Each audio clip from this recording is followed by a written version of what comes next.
My name is Arthur Pendleton. I am 72 years old, and I built my life from the ground up right here in Boston. Until last Thursday, I firmly believed that the most agonizing pain a man could ever endure was lowering his wife into the earth. I was terribly wrong. I went out to the carriage house to check on my late wife's absolute pride and joy. A pristine 1955 Porsche 550 Spider. It was her life's masterpiece. Instead of seeing that beautiful silver chassis, I found an empty space and a fresh oil drip on the polished concrete. I immediately called my 35-year-old son Julian. Over the loud background noise of airport terminal announcements, he casually informed me that he had sold it. He told me his mother was gone and asked why I was hoarding a piece of scrap metal. He claimed his wife Vanessa had been severely depressed lately and desperately needed a luxury trip to the Swiss Alps to clear her head. He told me to simply get over it. I was utterly devastated until my phone rang an hour later. It was Marcus Vance, a highly respected local classic auto dealer. Marcus told me my son had just dumped the Porsche at his gallery for a quick cash wire. He urged me to come down immediately because Margaret had left something hidden deep inside the dashboard clock. He said I needed to see it with my own eyes. If you have ever felt profoundly betrayed by your own flesh and blood, pay close attention to this story. Tell me in the comments where you are reading this from and what time it is there right now. It means a great deal to know who is out there listening. It was a Thursday morning, exactly 7 months since I buried my beautiful wife Margaret. 4 decades of marriage were extinguished in the blink of an eye due to a sudden aggressive aneurysm. The grand estate felt immense and entirely silent without her radiant presence. She was the absolute fire in my life, the brilliant spark that helped me build Pendleton Architectural Horizons from a single drafting table into a massive commercial development empire stretching across the entire East Coast. But her real passion, her absolute quiet obsession, was out in the carriage house of our Boston estate. A 1955 Porsche 550 Spider, painted a flawless metallic silver with a vibrant red leather interior. For 2 decades, that classic automobile was her ultimate sanctuary. She sourced original German parts from across the globe, meticulously restoring every single inch of it with her own bare hands. That car was not just metal and rubber. It was a tangible piece of her soul. Since she passed away, I would walk out to the carriage house every single morning just to smell the rich oil and aged leather, just to feel somewhat close to her spirit. That Thursday, I opened the heavy wooden doors leading to the garage. Holding a cup of black coffee in my hand, I stopped dead in my tracks. The ceramic coffee mug slipped completely from my fingers, shattering violently against the concrete floor. Hot liquid splashed against my shoes, but I barely registered the heat. The garage was completely empty. The dedicated space where the Porsche had sat just the night before was violently vacant. The only physical evidence it had ever been there was a fresh, dark drip of motor oil near the center of the bay. I felt a freezing cold panic completely seize my chest. I rushed to the side door and found it perfectly locked. I checked the main garage door electronic mechanism and found it entirely intact. There were absolutely no broken windows, no signs of a forced break-in, and no alarm triggers. The advanced security system had not recorded a single unauthorized breach. Someone had used the master key. Someone who knew the digital codes and exactly how to bypass the motion sensors. My mind raced at a terrifying speed. Only 2 people besides myself possessed the access codes and the physical keys to that carriage house. My property manager, who was currently visiting his family in Maine, and my son Julian. Julian is 35 years old. He lives in a modern glass-heavy penthouse just across the city. a sprawling luxury apartment I had generously helped him put the down payment on. He has always possessed a dangerous taste for the absolute finest things in life. A taste that was vastly accelerated when he married Vanessa 3 years ago. Vanessa was a woman who never met a high-end luxury brand she did not feel utterly entitled to own. My hands were visibly shaking as I pulled out my phone and dialed my son's number. It rang 3 agonizing times before he finally answered. "Hey, Dad. What is up?" His voice was entirely too casual, too relaxed. But what struck me immediately was the loud, overlapping background noise, the echoed boarding announcements, the dull roar of a massive crowd, the distinctive electronic chime of an airport intercom. He was at Logan International Airport.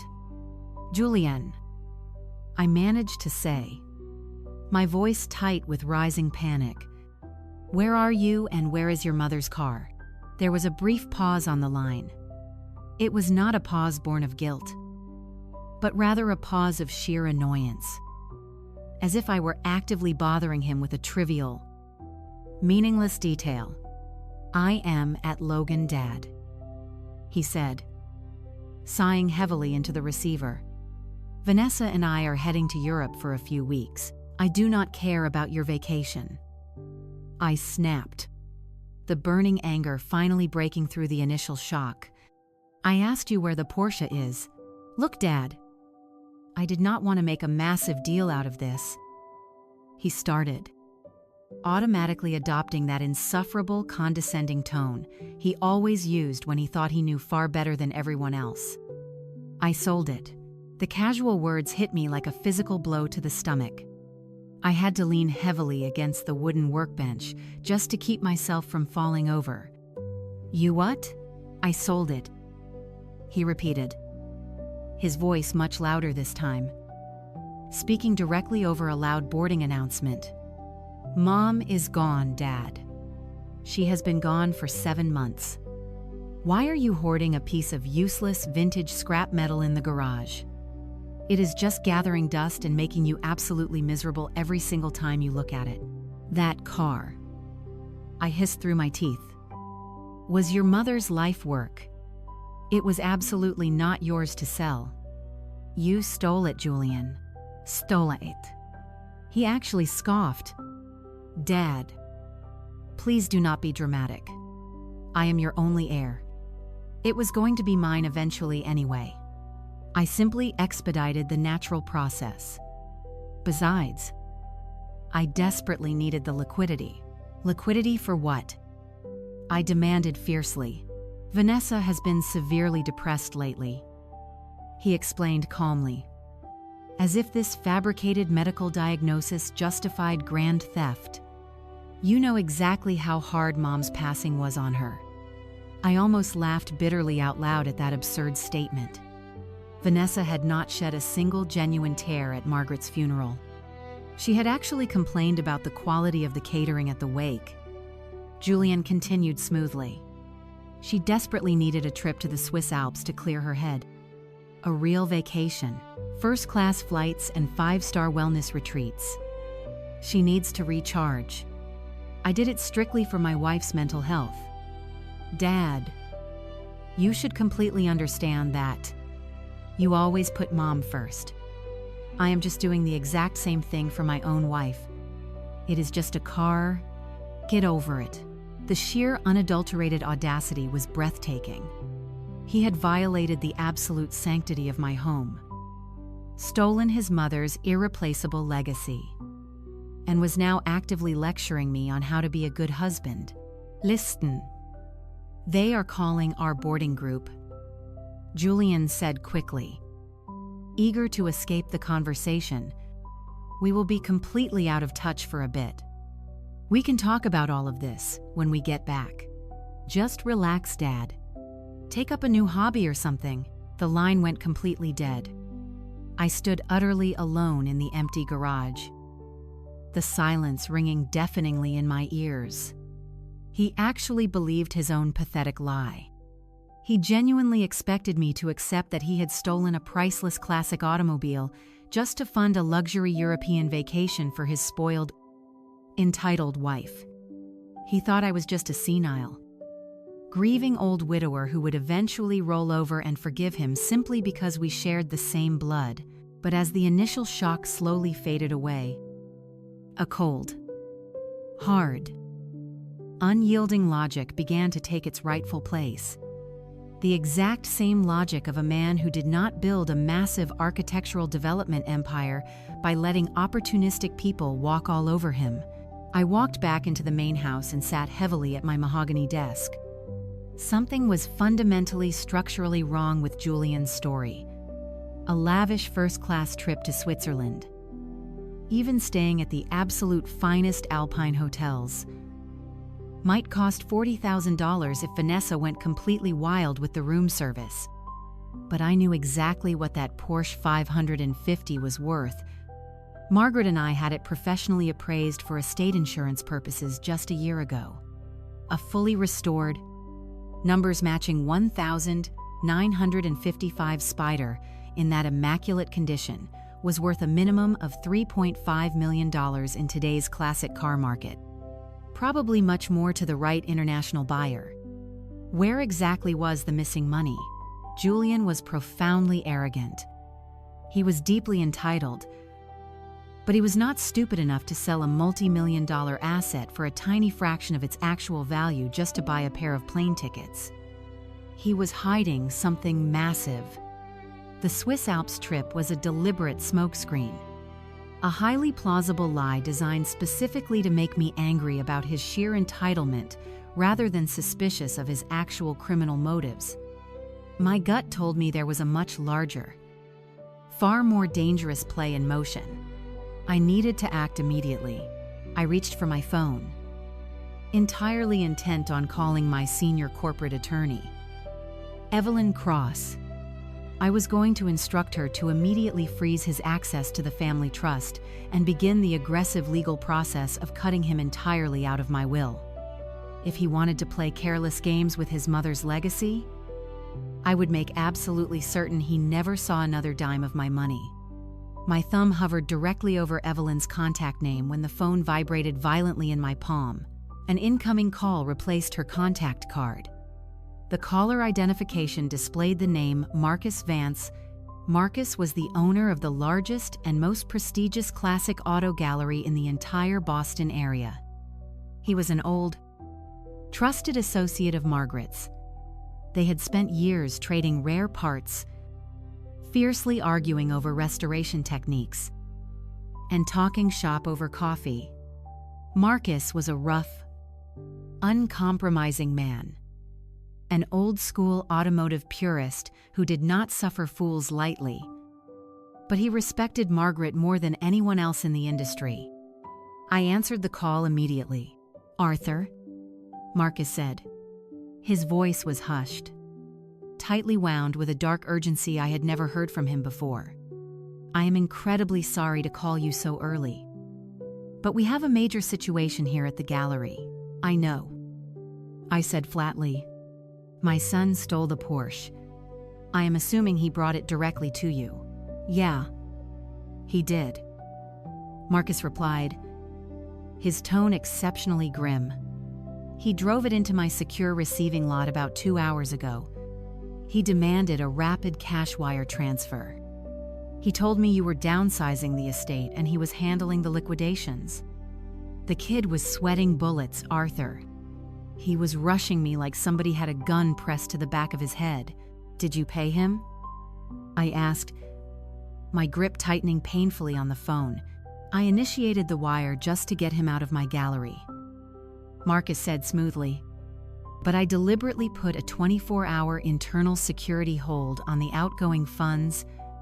I know exactly how much Margaret loved that machine. I knew she would never in a million years let that arrogant kid sell it, let alone to fund some European joyride." I felt a massive surge of gratitude for the man's sharp, uncompromising instincts. "Thank you, Marcus. I will have my lawyer issue a stolen asset dispute immediately to stop the transfer."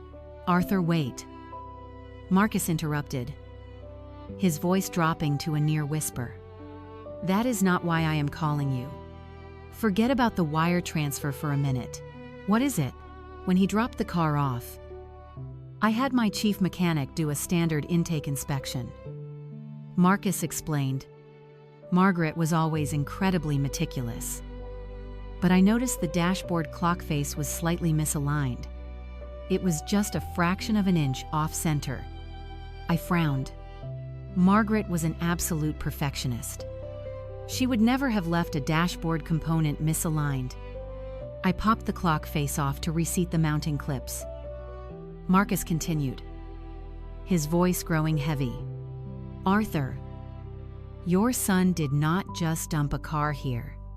Margaret left something completely hidden inside the dashboard cavity. The air in my study seemed to grow very still. What exactly did she leave? I do not know what it is entirely, Marcus said carefully, but it has your name written on it. You need to get down to my warehouse right now, Arthur. You need to see this with your own eyes. I lowered the phone from my ear, staring blindly at the darkened screen. The call had ended, but Julian's voice still echoed violently in the quiet of my study. Get over it. He had actually said those exact words to me. My own flesh and blood had violated the absolute sanctity of my home. Stolen the history his mother devoted her life to preserving, and brushed it off as if he had merely borrowed a power tool. My jaw clenched so hard my teeth ached. He thought he had me perfectly figured out.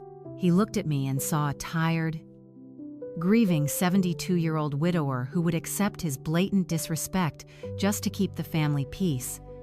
He wrongly assumed my absolute silence over the past 7 months was a sign of weakness, a symptom of a broken man waiting for the end. He had absolutely no idea who he was dealing with. I did not build Pendleton architectural horizons by turning the other cheek. When I started with a single drafting table, ruthless competitors tried to run me out of the city. I crushed them.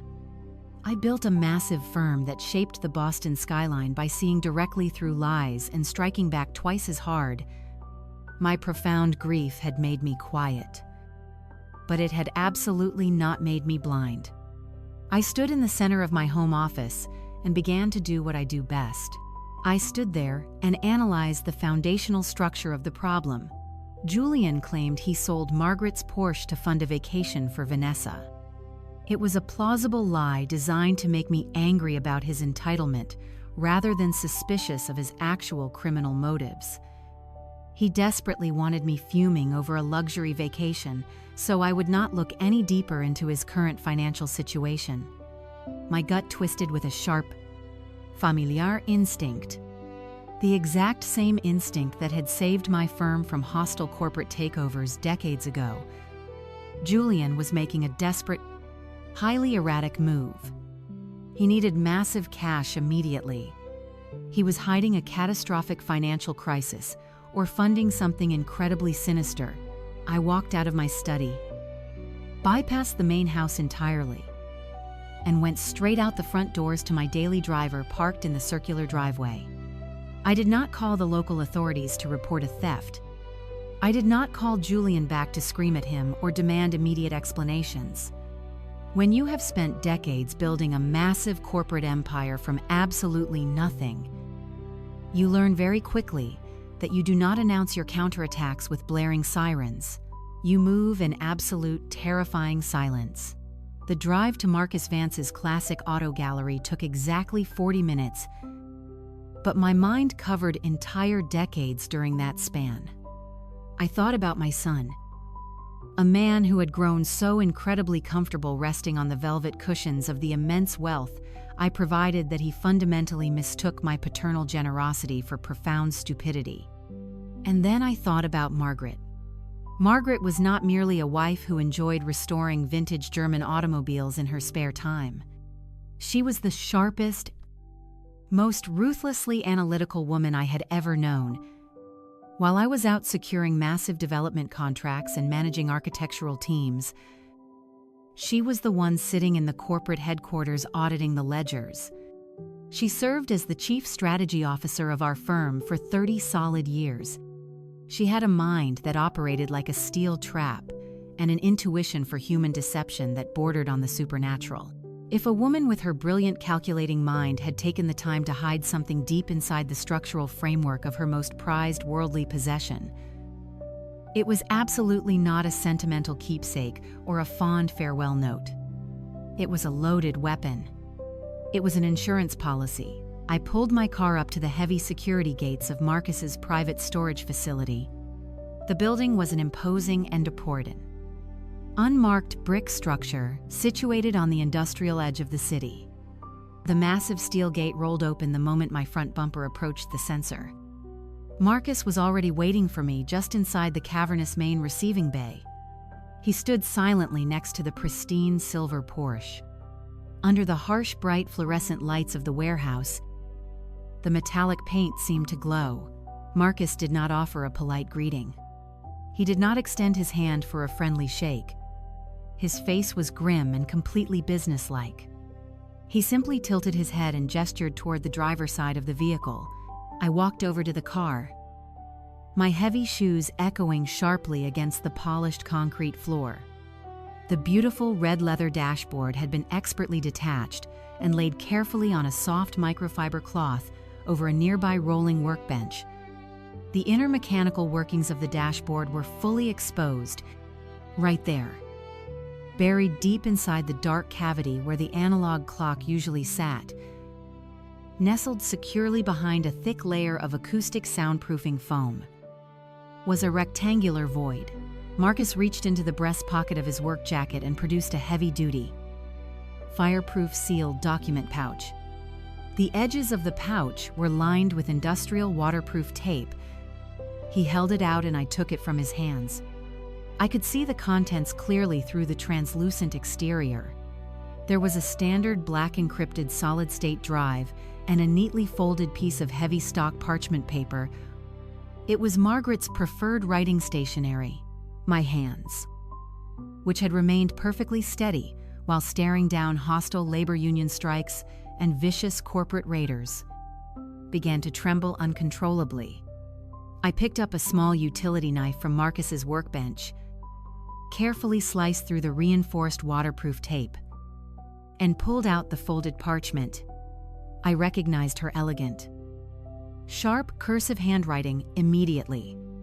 The date penned at the very top right corner of the page caught the breath in my throat. It was dated exactly 14 days before the massive aneurysm that suddenly took her from me. She had sat down and written this letter a mere 2 weeks before she died. I slowly unfolded the heavy paper. The black ink was dark, deliberate, and pressed firmly into the page. Arthur, the letter began. If you are reading this, it means I am gone. And it means our son took the bait. I felt a freezing chill radiate from the base of my spine, spreading outward to my fingertips. I forced my eyes to continue reading the steady, meticulous cursive. You always wanted to believe the absolute best about Julian. You always wanted to believe that his towering arrogance was just a temporary phase, that Vanessa's endless toxicity and greed was just youthful ignorance that she would eventually outgrow. But I have spent my entire professional life tracking corporate liabilities, and our son is the greatest liability this family has ever produced. I intentionally left a pre-signed blank title to this car hidden securely in the bottom of the glove box. I knew that the exact moment I was out of the picture, Julian would start desperately looking for liquid assets to feed Vanessa's insatiable appetite for luxury and his own destructive ambitions. I wanted to test his fundamental greed. I wanted to see if he would respect my legacy and preserve the things I loved, or if he would sell me out for quick, untraceable cash. If this letter is in your hands right now, you have your definitive answer. I stopped reading for a moment, my chest heaving. My wife had orchestrated a posthumous loyalty test from beyond the grave. And the son I had raised, the boy I had funded and protected, had failed it in the most spectacular and offensive way imaginable. He did not hesitate. He did not mourn. He simply saw his mother's death as an opportunity to cash in a blank check. The letter did not end there. I swallowed the hard lump in my throat and moved my eyes to the final paragraph on the page. But this is not just about a stolen classic car, Arthur. Julian is not simply acting like a spoiled, entitled child throwing a tantrum. He is actively funding a betrayal that will systematically destroy everything we spent our lives building together. The solid-state drive inside this pouch contains everything I have been secretly investigating for the last 6 consecutive months. I did not want to bring this to you until I had irrefutable proof. Plug it into a secure computer. Look at the data I have compiled. Look at the banking routes. Do not let your fatherly heart blind you to the cold, hard math. Burn the rot out of our house, Arthur. Do what absolutely must be done. I slowly folded the heavy parchment paper back along its original creases and slipped it into the inside pocket of my jacket. I reached back into the fireproof pouch and pulled out the small black drive. It rested weightless in the palm of my hand. Yet it felt heavier than a block of solid lead. Margaret had spent her final months on Earth protecting me, hunting down a threat I had been completely blind to. She had used her brilliant analytical mind to uncover a conspiracy happening right under my nose, orchestrated by my own flesh and blood. I looked up at Marcus. His expression remained entirely stoic, but I could see the quiet understanding in his eyes. He knew Margaret well enough to know that whatever was on that drive was going to cause a massive earthquake. "Marcus," I said, my voice eerily calm, stripped of all the shock and grief that had consumed me just an hour prior.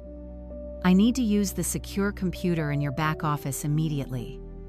Marcus nodded once, turned on his heel, and gestured for me to follow him down the long, dimly lit corridor of the warehouse.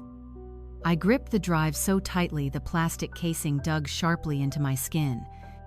Julian thought he was playing a clever game. He thought he had outsmarted a clueless old man, but he had fundamentally forgotten who his mother was. And he was about to painfully discover exactly who his father was.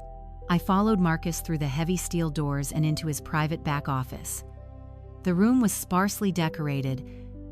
Marcus bypassed his main desktop computer and pulled a heavy reinforced metallic laptop from a locked steel drawer. He set it squarely on the desk and opened the lid. The screen flickered to life, casting a harsh, pale blue glow across the darkened room. Marcus nodded to the leather chair, silently offering me the seat. I sat down, my joints aching with a sudden, profound exhaustion. I took a deep, steadying breath and pushed the small black drive into the side port of the machine. A security prompt immediately flashed on the high-definition screen. Margaret never left anything unprotected. During her 30 years as my chief strategy officer, she had designed the complex encryption protocols that safeguarded our entire architectural network. I typed in the long alphanumeric sequence we had always used for top-tier corporate emergencies. The progress bar loaded, and a single master folder appeared on the blank desktop. It was simply titled with our son's name. I double-clicked the folder. Inside was a meticulously organized digital archive. Margaret had spent 6 grueling months building a flawless, airtight financial case. There were dozens of subfolders labeled with offshore bank names, transfer dates, and corporate locations. I opened the very first folder, which was clearly marked as travel itineraries. Julian had boldly told me he needed the money to take Vanessa to the Swiss Alps. He claimed she was suffering from severe burnout and desperately needed a luxurious European wellness retreat. I opened the first document in the queue. It was a receipt for 2 first-class round-trip tickets to Geneva, along with a booking confirmation for a 2-week stay at an exclusive mountain resort. For a fraction of a second, a wave of terrible confusion washed over me. Had he actually been telling the truth? Then I opened the very next document in the sequence. It was a formal cancellation confirmation. The Swiss flights and the luxury hotel reservations were fully refundable. They had been booked on a Tuesday morning and completely canceled 48 hours later. The entire European vacation was a phantom.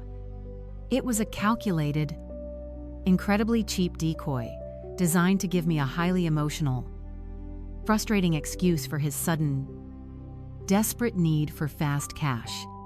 He knew I would be furious about him wasting money on a frivolous trip. But he also knew I would eventually dismiss it as typical spoiled behavior. It was the absolute perfect smokescreen to hide his real movements. I clicked into the next file, which contained the actual unmodified travel manifest. Julian and Vanessa were not flying to Switzerland. They had booked 2 seats on a private charter flight departing out of a smaller regional airfield. Their final destination was Nassau, Bahamas. The Bahamas are not exactly known for their alpine wellness retreats. They are, however, globally recognized as one of the premier tax havens and offshore corporate banking capitals of the world. A cold, incredibly heavy realization began to settle deep in my stomach. The missing millions from the Porsche sale was not meant for shopping sprees or fine dining. My son was moving raw capital offshore. I backed out of the travel folder and opened the next major directory, which was labeled Corporate Acquisitions. The screen instantly filled with hundreds of pages of scanned legal documents, offshore banking requirements, and intercepted corporate email chains.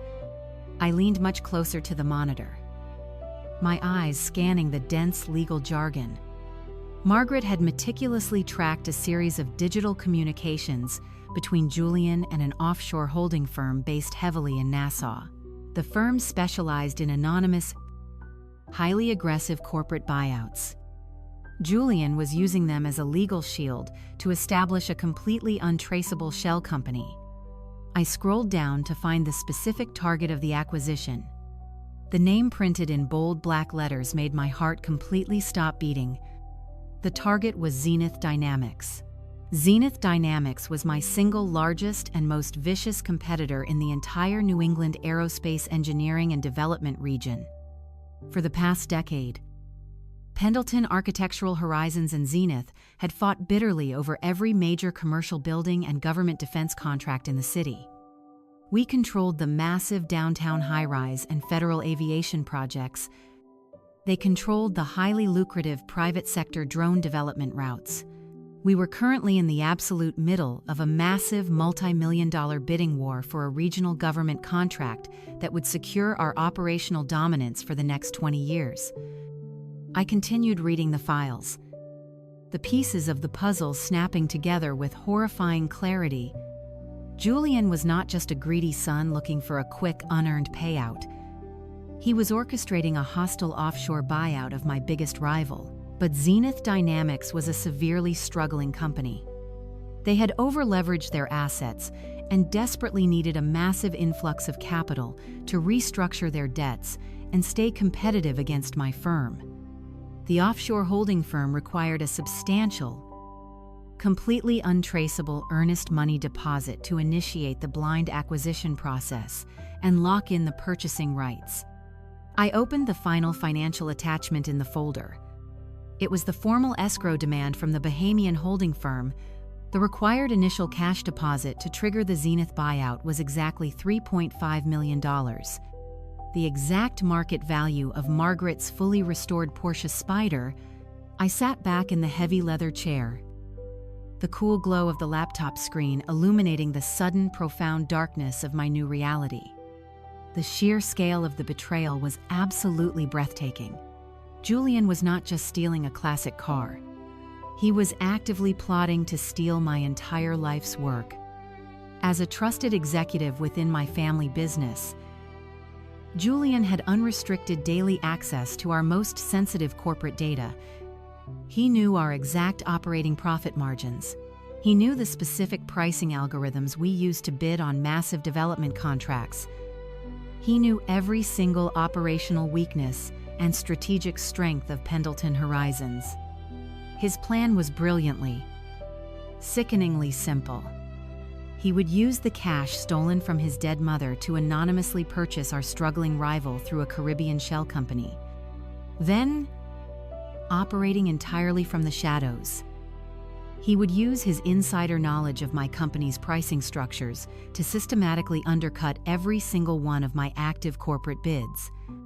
He would bleed my empire completely dry, transferring all of my hard-earned regional contracts directly over to Zenith. He would bankrupt his own father, watching me slowly lose the company I built from nothing, all while he secretly reaped the massive untaxed profits from offshore.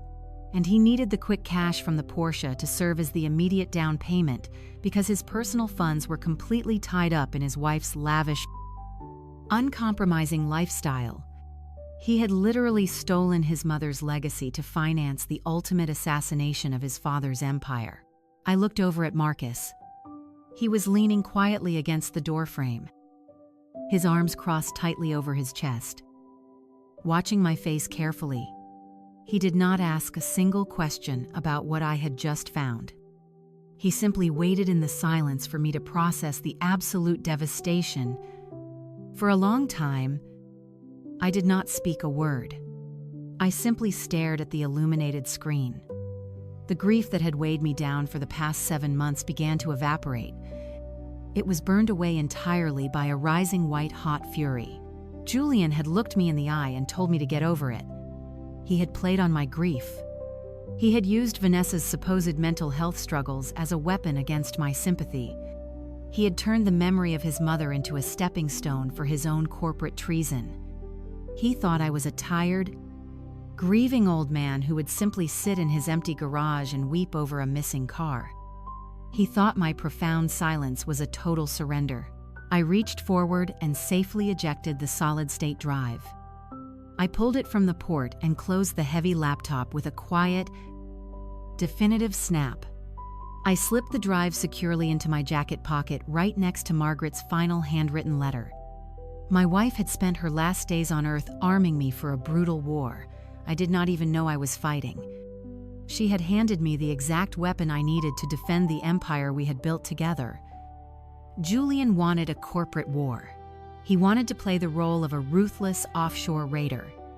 He was about to learn that the man who built Pendleton Horizons did not get to the absolute top of the industry by showing mercy to thieves.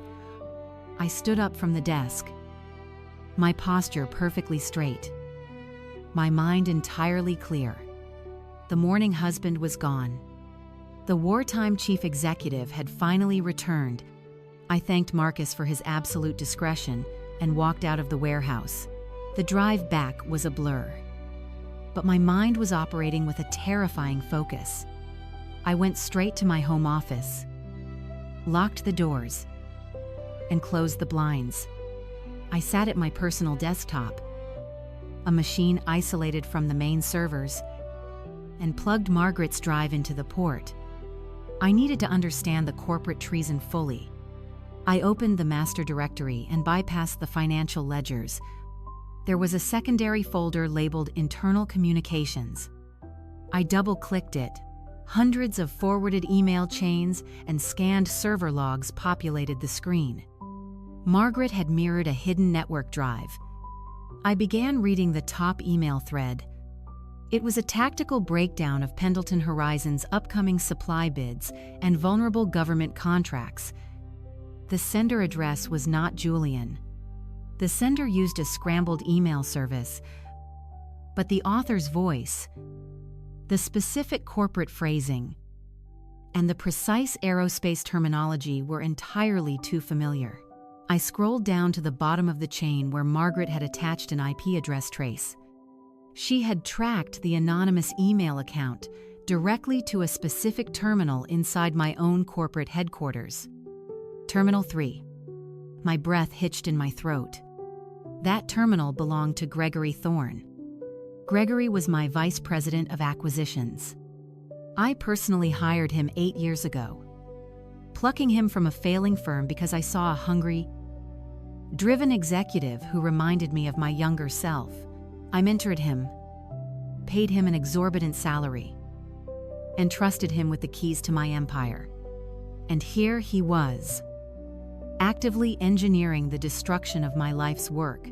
As I read through the emails between Gregory and the offshore holding company, the true architecture of the hostile takeover became sickeningly clear. Julian was not the mastermind. My son, despite his expensive business degree and his towering arrogance, simply did not possess the intellectual capacity to orchestrate a shadow acquisition of a major competitor. Julian was nothing more than a useful idiot. He was the necessary bloodline connection required to access the massive amounts of untraceable capital needed to fund the initial escrow deposit. Gregory was feeding Julian the narrative that they were going to team up, buy Zenith in secret, and rule the development market together. Gregory provided the blueprints, and Julian provided the stolen cash. But the deeper I dug into the communication files, the darker the conspiracy became. There was a third folder separated from the corporate data. Margaret had simply labeled it with Vanessa's name. I clicked on the folder. My stomach turned to ice. The screen filled with photographs, hotel receipts, and hundreds of captured text messages. It was not corporate espionage. It was a digital diary of a 2-year-long, incredibly brazen affair. There were photos of Vanessa and Gregory sitting intimately at a high-end restaurant in Boston. Taken by a private investigator, Margaret must have hired. There were digital receipts for luxury hotel suites booked under Gregory's name. Coinciding perfectly with the weekends, Julian was out of town. I opened the text message transcripts. Reading the conversations between my daughter-in-law and my vice president made my skin crawl. They were not merely romantic messages. They were calculated, venomous exchanges dripping with contempt for my son. They laughed at his gullibility. They mocked his desperate need to impress Vanessa with luxury goods. They openly discussed how easy it was to manipulate his deep-seated insecurities and his overwhelming desire to finally step out of my shadow. Gregory was the one who planted the idea of the Zenith buyout in Julian's head. Vanessa was the one who whispered in Julian's ear every single night, convincing him that I would never hand over the company, that I was a stubborn old man who would force him to wait decades for his rightful inheritance.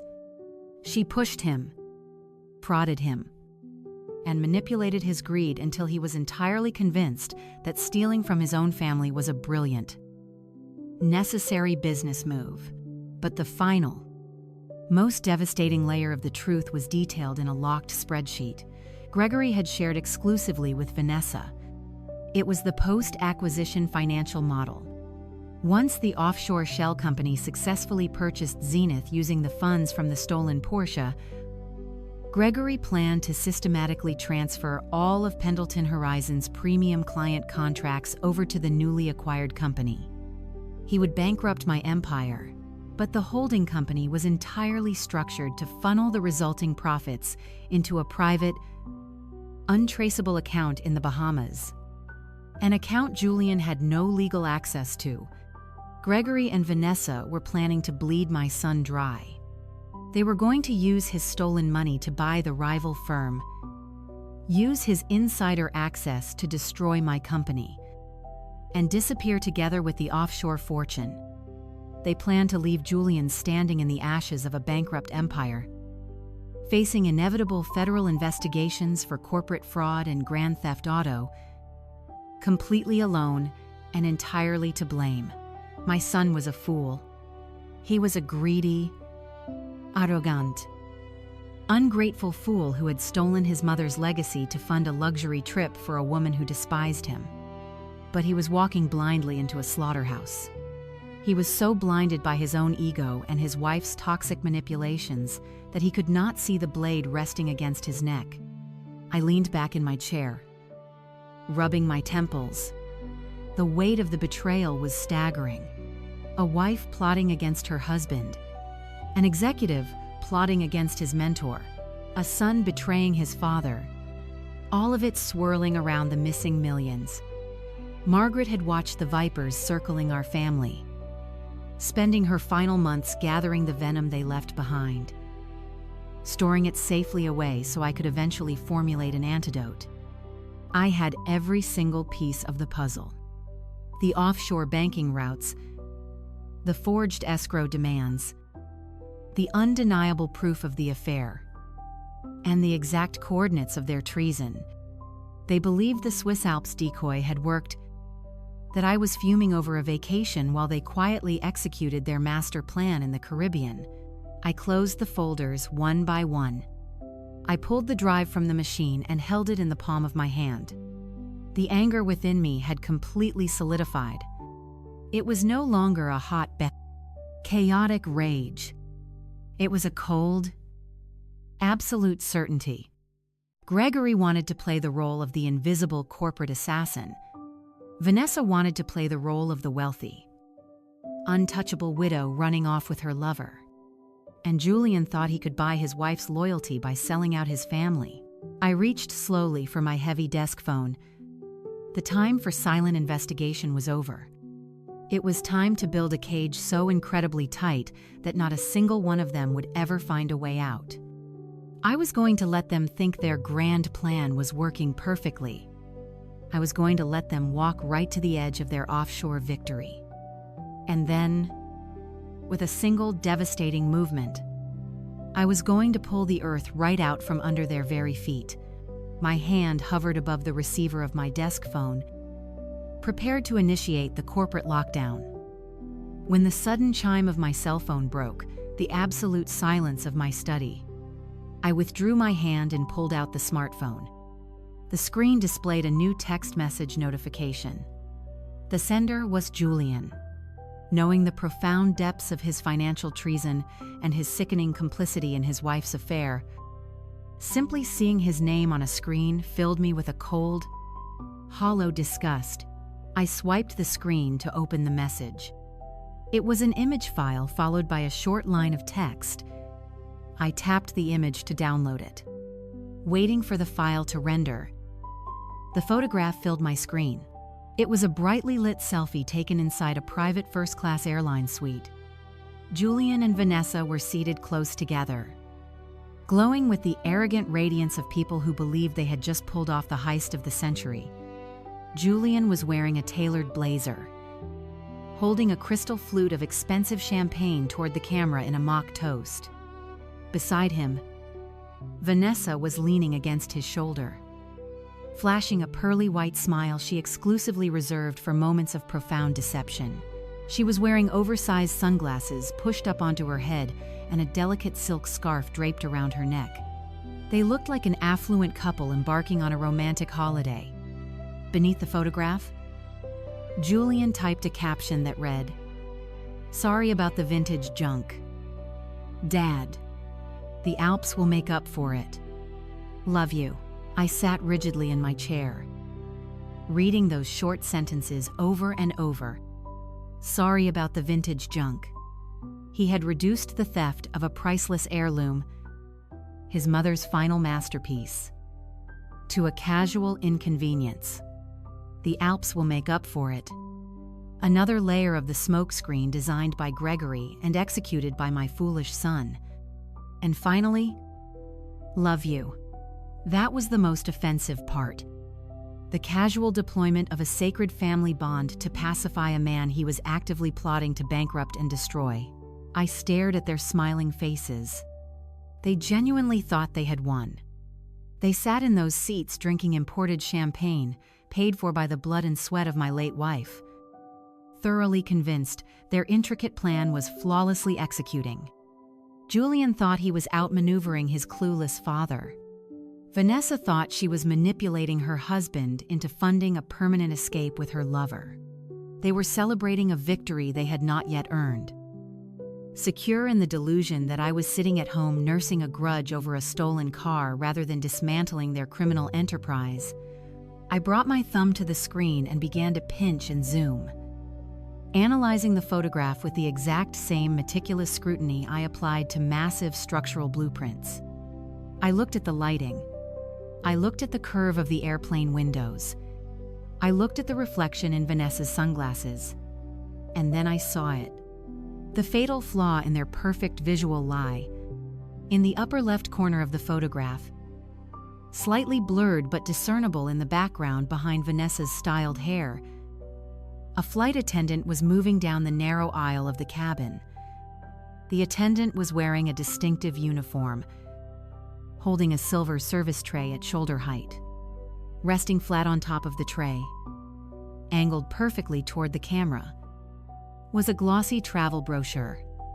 I zoomed in closer, pushing the image resolution to its absolute maximum limit. The bold text printed on the brochure leaped off the screen. It was the unmistakable logo of the Nassau Financial District and Customs Declaration Form. I let out a low, humorless laugh that echoed in the empty study. The sheer hubris of it all. They were so incredibly eager to gloat, so desperate to solidify their fake alibi with a triumphant photograph, that they had failed to check their surroundings. They had literally sent me photographic confirmation of their true flight path. The customs form was the final piece of physical evidence that verified everything Margaret had uncovered on her encrypted drive. They were not flying across the Atlantic to Switzerland.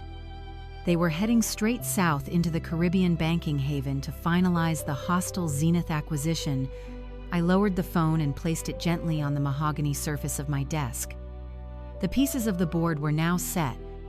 I knew exactly where they were going. I knew exactly what they intended to do once they landed. I knew the identities of every traitor involved in the corporate coup. Most men in my position would have reacted with immediate, explosive rage. They would have called the police, dispatched lawyers to the airport, or bombarded the Sun with furious phone calls demanding surrender. But I did not build my company by throwing temper tantrums. When you are preparing to annihilate an enemy who believes they are smarter than you, the worst thing you can do is alert them to the fact that you are holding a loaded weapon. If I confronted Julian now, he would panic. He would call Gregory, and they would immediately scramble to cover their digital tracks, hide the stolen funds, and deny everything. They would drag my company into a messy legal battle that could damage our regional reputation and spook our government clients. No. I needed them to feel completely safe. I needed them to land in the Bahamas, walk into that offshore bank, and firmly commit themselves to the fraudulent transaction. I needed them to push all their stolen chips into the center of the table before I flipped it over. I picked my phone back up. I needed to send a response. It had to be the perfect reply. It could not be too angry, because Julian would suspect I was digging deeper. It could not be too forgiving, because that would seem highly uncharacteristic of a man whose prized vehicle had just been stolen. It needed to be the exact kind of dismissive, passive-aggressive response a tired, defeated father would send to a spoiled son. I opened the digital keyboard. I did not type a single word. I did not demand apologies or issue empty threats. Instead, I opened the emoji menu.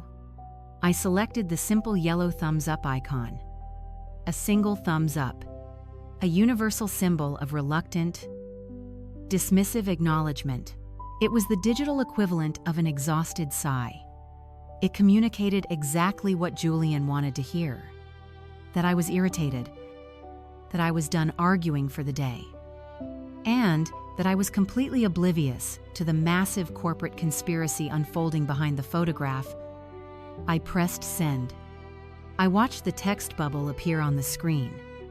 In that quiet moment, the dynamic of our relationship fundamentally shifted. The father who had funded his son officially ceased to exist. I was no longer a parent. I was a chief executive officer neutralizing a critical threat. I placed the phone face down. The silent war had begun. I drafted unyielding protocols to dismantle their future. I picked up my phone and dialed the number for Samantha Cross. Samantha was the apex predator of the Boston legal district. For 15 years, she served as primary counsel for Pendleton Architectural Horizons, defending my empire from hostile competitors and opportunistic lawsuits. She possessed a mind as sharp as a diamond blade. She never asked unnecessary questions or hesitated when given a direct command. The line rang exactly twice before she answered.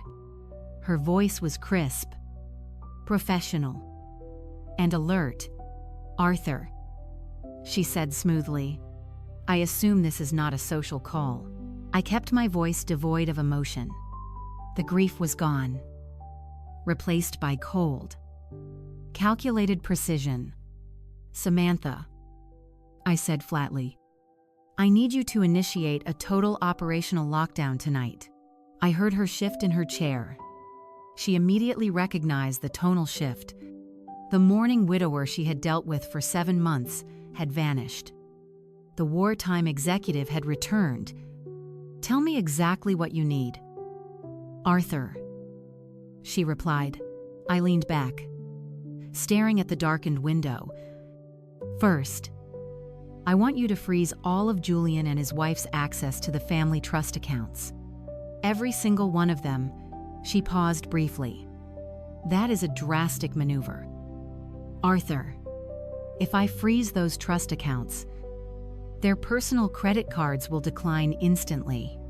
Their automated mortgage payments will bounce. They will be locked out of their primary liquid assets before sunrise." I did not blink. "That is precisely the objective. Samantha, cut off their financial oxygen. Julian abused my generosity for the last time. I want them stranded with whatever loose cash they have in their pockets." Samantha typed rapidly on her keyboard. "Consider the trust accounts locked," she confirmed. "What is the next step?" My voice dropped, settling into a grim cadence. "Step 2 involves Pendleton Horizons directly. You are to immediately revoke all of Julian's corporate signatory powers, strip his executive security clearances across the company network, cancel his issued credit lines, revoke his access badges, and lock him out of the primary servers. He is no longer authorized to sign agreements, negotiate contracts, or access internal ledgers. I want him excommunicated from the operational infrastructure of my company." Samantha stopped typing. The silence on the line was thick with unspoken realization. Stripping an executive of signatory powers without a board meeting was an aggressive maneuver. "Arthur," she said carefully, "revoking his privileges so suddenly will send a massive shockwave through the entire Human Resources Department. It will raise immediate questions among the board of directors. Let them ask their questions." I replied sharply. "I built this entire company from a single drafting table. I own the absolute majority of the voting shares. Julian has engaged in actions that severely threaten the foundational stability of Pendleton Horizons. I will personally address the board when the time is right. For now, you execute the revocation protocol without hesitation. Understood?" Samantha said softly. Her voice carried the distinct tone of a woman witnessing the beginning of a brutal corporate execution. "The executive revocations will take effect within the hour. Is there a third directive?" I closed my eyes for a brief moment, picturing the flawless nightshade silver paint of Margaret's stolen Porsche Spyder sitting silently in Marcus Vance's storage warehouse. "Yes," I said, "there is one final matter, and it requires your most delicate touch. Julian stole Margaret's classic car this morning. He transported the vehicle to a private dealership and attempted to liquidate the asset for $3.5 million. He demanded a rapid wire transfer to an offshore account in Nassau, Bahamas." I heard Samantha exhale a sharp loose, stunned breath. "Arthur, that is grand theft auto. I can have local law enforcement waiting for him at the airport the exact moment his plane touches down." We can have him arrested before he even reaches the baggage claim." "No," I commanded firmly. "Do not notify the local police. Do not file a standard police report. If we involve the local authorities, it becomes a messy public domestic dispute. Julian will simply hire an expensive defense attorney, drag the entire situation through the mud, and attempt to stall the legal process. I want a much cleaner, far more devastating approach." I leaned forward, resting my elbows heavily on the desk. "Instead of calling the police, I want you to file a formal stolen asset dispute directly with the financial institution holding the title. Report the fraudulent wire transfer attempt through the federal banking channels. Marcus Vance has already placed a mandatory internal security hold on the pending funds. I want you to leverage that hold. Let the automated fraud systems of the international banking network do the heavy lifting for us." Samantha let out a low, appreciative hum.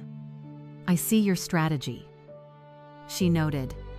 "If we report the unauthorized sale and the offshore wire attempt through federal banking fraud channels, we trigger an automatic international anti-money laundering protocol. The banks will independently freeze the offshore destination accounts. They will flag Julian and Vanessa as high-risk financial criminals.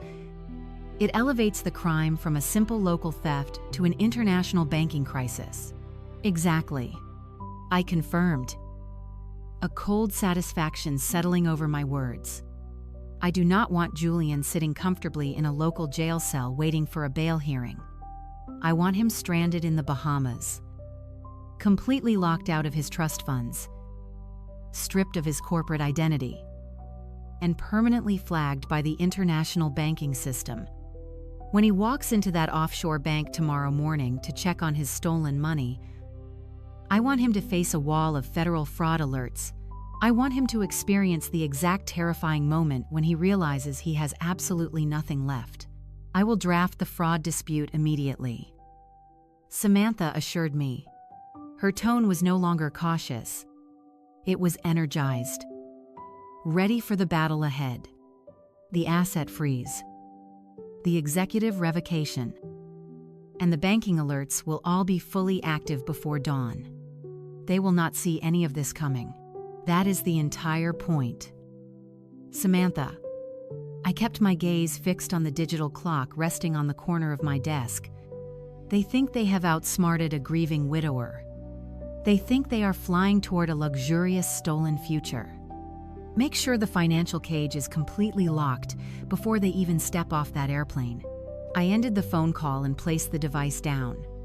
The study was perfectly silent. I walked over to the large bay window and looked out over the sprawling grounds of my estate. The moon cast long, pale shadows across the manicured lawns. The wheels of justice I had just set into motion were entirely silent. Utterly ruthless and absolutely unstoppable, Julian and Vanessa had built their entire scheme on the assumption that I would blindly accept their lies to maintain the illusion of a happy family. They had mistaken my paternal patience for weakness. They had vastly underestimated the man who built Pendleton Architectural Horizons. The storm was coming, and I was going to watch it wash them away. The following morning arrived with a pale gray light that washed over the massive facade of Pendleton Horizons headquarters. I drove into the private executive parking garage exactly at 7, maintaining my daily routine as if my entire world had not just shifted. Walking through the polished lobby, I politely nodded to the security guards. I kept my posture slightly stooped, allowing my shoulders to sag enough to project the image of a deeply tired, sorrowful old man. I rode the private elevator up to the top floor. Stepping out into the hushed corridor of the executive suite, my assistant greeted me with a deeply sympathetic smile. I offered a weak, trembling nod in return. Playing the part of the shattered widower to absolute perfection, I walked into my sprawling corner office, closed the heavy door, and sat down at my desk. I did not turn on the main overhead lights, leaving the room bathed in dark, dim shadows. I picked up my desk phone and pressed the intercom, instructing my assistant to send Gregory in immediately. I waited in the dark. Gregory did not take long. 5 minutes later, my vice president of acquisitions stepped confidently into the room. Gregory was a tall man in his early 40s, sporting a tailored suit and an aggressively ambitious smile. He possessed the sleek charm of a corporate predator, the exact kind of man who would sleep with his boss's daughter-in-law and plot the destruction of his mentor without losing a second of sleep. He walked across the carpet and stopped in front of my desk, his face instantly twisting into a mask of deep concern. He looked at the unlit room and then down at me, shaking his head with a perfectly rehearsed display of false pity. "Arthur," he said softly, his voice dripping with synthetic empathy. "You look completely exhausted. You really should be at home resting. The firm can run itself perfectly for a few days." I slowly raised my hands and rubbed my eyes, letting out a ragged sigh. I forced my voice to sound raspy and hollow. "I am tired, Gregory," I replied, staring blankly at my desk. Losing Margaret has taken a toll on me that I simply cannot calculate. The quiet in that house is absolutely deafening. Gregory nodded solemnly, placing his hands in his pockets. "I know, Arthur. We are worried about you. You need to take a step back and let us carry the heavy lifting. That is why you hired me." I slowly lifted my head and looked directly into the eyes of the man trying to bankrupt me. "That is exactly what I wanted to talk to you about," I said, my voice barely above a whisper.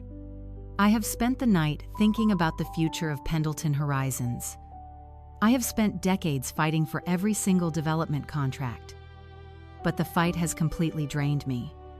I look at the architectural blueprints now and I feel empty. I need to step away. Gregory, I need to retreat to my estate and figure out how to live without my wife." I watched a sudden spark of raw greed flash behind Gregory's eyes before he quickly buried it under another layer of fake concern. "Arthur, you cannot just walk away," he countered smoothly. "This firm is your entire legacy." I shook my head slowly, leaning back in my chair.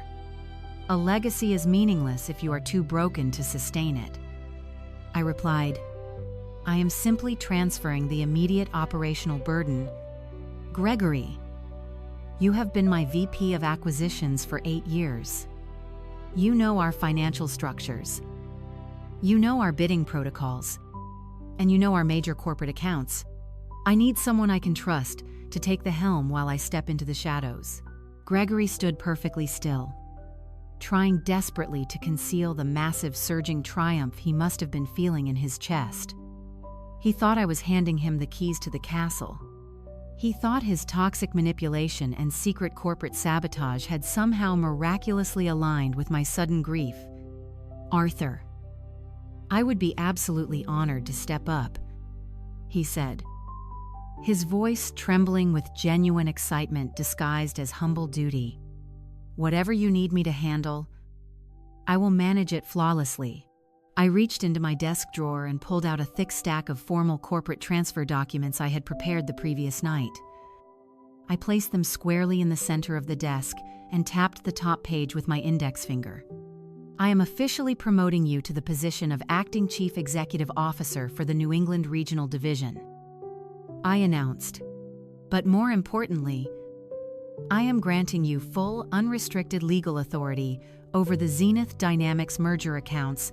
Gregory stared at the documents, his breath catching slightly. He had been secretly plotting to use Julian's stolen money to fund an offshore buyout of Zenith, completely unaware that I knew every single detail of his treason. Now I was legally handing him the exact accounts he was trying to sabotage. "I want you to oversee the entire Zenith merger," I continued, my tone completely monotone. I am authorizing you to manage the earnest money deposits, coordinate the financial restructuring, and sign the finalized acquisition ledgers on behalf of this firm. You will have total legal autonomy over the corporate merger accounts. I trust you to do what is best for the future of this architectural network. Gregory slowly reached out and picked up the stack of documents, his fingers gripping the heavy paper tightly. He was looking at the exact legal authorization he needed to quietly siphon our contracts into his offshore shell company. He genuinely believed he had just been handed a license to steal millions of dollars without any oversight whatsoever. The documents were a carefully constructed federal trap. By accepting legal autonomy over the Zenith merger accounts, Gregory officially tied his name and signature to every single fraudulent transaction he was about to commit. I was building an airtight federal corporate fraud case against him, and he was eagerly signing his confession. "Arthur, I will not let you down," Gregory promised, clutching the documents. "I will handle Zenith with utmost discretion.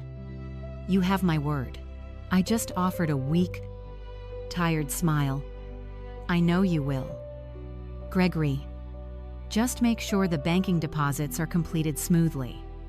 Make the transition entirely seamless." Gregory nodded emphatically, turned, and practically floated out of my office. He closed the heavy oak door, leaving me alone in the dim shadows. The moment the door shut, my weak expression instantly vanished. My posture straightened, the cold clarity returning to my eyes. Gregory was rushing back to his terminal to finalize the hostile offshore buyout. Entirely convinced he was a corporate genius, he was initiating the massive financial transfers using Julian's stolen money, entirely unaware that Samantha Cross had already flagged those specific offshore accounts with international banking fraud alerts. I sat perfectly still in the quiet office, a dark satisfaction settling into my bones. Gregory wanted to steal my empire, but all he had really done was accept the rope I just handed him. The federal authorities were going to have a flawless, fully documented paper trail leading directly back to his office. The parasite was finally going to hang himself, and I was going to watch it happen without lifting a finger. 48 hours passed since Gregory walked out holding the federal corporate fraud snare I hand-delivered to him. During those 2 days, I maintained my carefully constructed facade of a broken, grieving widower. I sat in my darkened suite, sipping coffee and watching the digital tracking software Samantha installed on our mainframe. I watched with profound satisfaction as Gregory frantically logged into the Zenith accounts. Attempting to initiate the offshore wire transfers, he worked late into the night, pushing stolen capital through corporate channels, unaware that every keystroke was recorded, time-stamped, and forwarded directly to the Financial Crimes Division. The trap had been set, the bait taken, and the jaws were closing around my enemies. I did not have to lift a finger. I simply sat at my desk, watched the digital logs multiply, and waited for the explosion to shatter their pristine delusions of victory. The explosion arrived precisely at 9 o'clock on a Saturday morning. I was sitting in the quiet comfort of my home study, staring out at the manicured lawns of my estate, when my personal cell phone began to vibrate across the heavy wooden desk.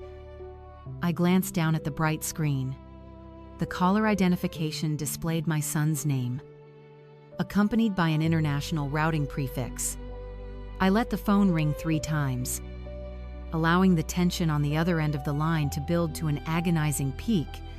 I took a deep, steadying breath, cleared the cold, calculating edge from my throat, and practiced my warmest, most oblivious, fatherly tone. I picked up the device and pressed the answer button. "Julian," I said, my voice thick with feigned gentle surprise. "I thought you and Vanessa were supposed to be completely unplugged on your romantic getaway." I am surprised you are calling your old man so early in the morning. Dad. Julian gasped. His voice was frantic, pitched high with a raw flash. Undeniable panic. He was breathing heavily, the sound of his ragged inhalations clearly audible over the receiver. In the background, I could hear the faint ambient noises of a bustling luxury resort. I heard the gentle clinking of crystal glasses, the soft murmur of wealthy tourists, and the rhythmic, unmistakable sound of tropical steel drums drifting through a hotel lobby. Dad, something is incredibly wrong. I am standing at the front concierge desk right now, and everything is completely locked. My corporate credit card just declined for the third time. I tried to use my personal platinum card, and the system rejected it instantly. I logged into my mobile banking application, and my main trust accounts are showing a balance of absolutely zero. Every single account is frozen. Dad, the bank is refusing to authorize any transactions. I cannot even buy a cup of coffee. I listened to the sheer terror vibrating in my son's voice, feeling a deep, chilling wave of satisfaction wash over my chest. The financial guillotine Samantha Cross had engineered had dropped perfectly.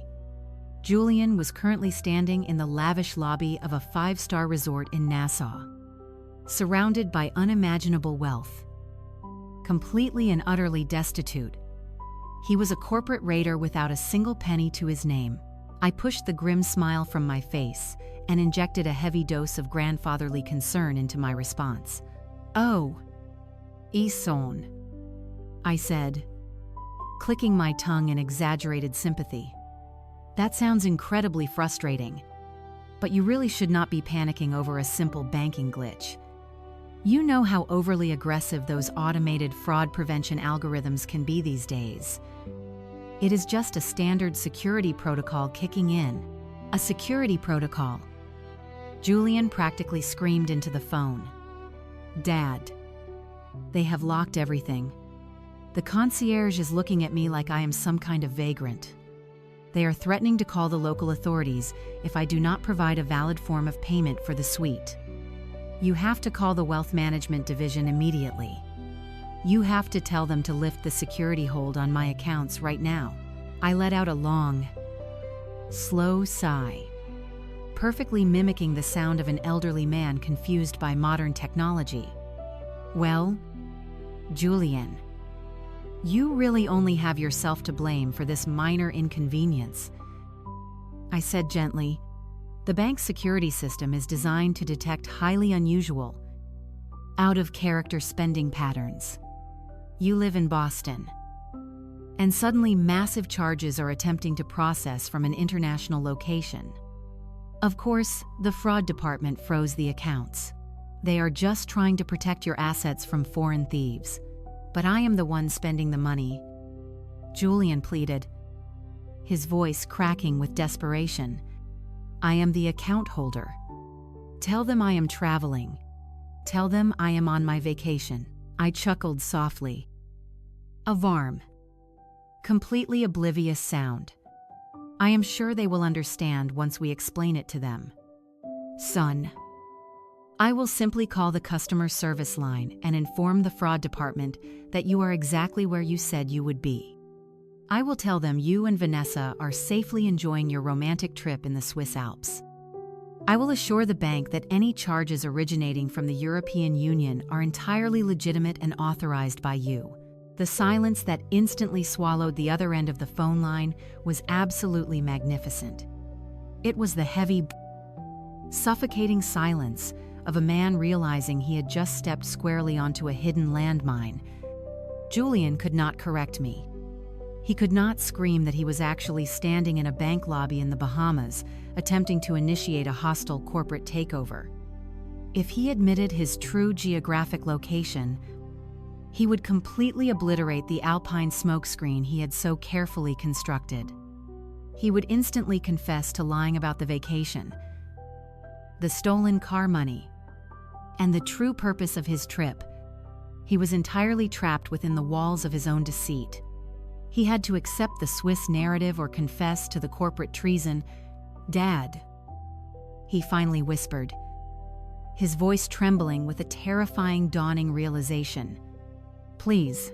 I did not give him the opportunity to formulate another desperate lie. I kept my voice incredibly light and cheerful, delivering the final crushing psychological blow with surgical precision. "Do not worry about a single thing." "Julian," I said warmly, "the bank is always difficult to reach on a Saturday morning anyway.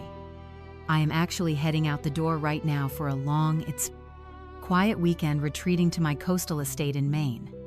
Cell phone reception is terrible up there. So I probably will not have any signal for a few days. I will call the bank for you first thing on Monday morning when I return to the office. Just relax. Enjoy the beautiful alpine architecture. And eat some delicious chocolate for me. Tell Vanessa I send my love." Before he could utter another sound, I pressed the red button and ended the call. I placed the phone gently down on my desk and leaned back in my chair. The game was over.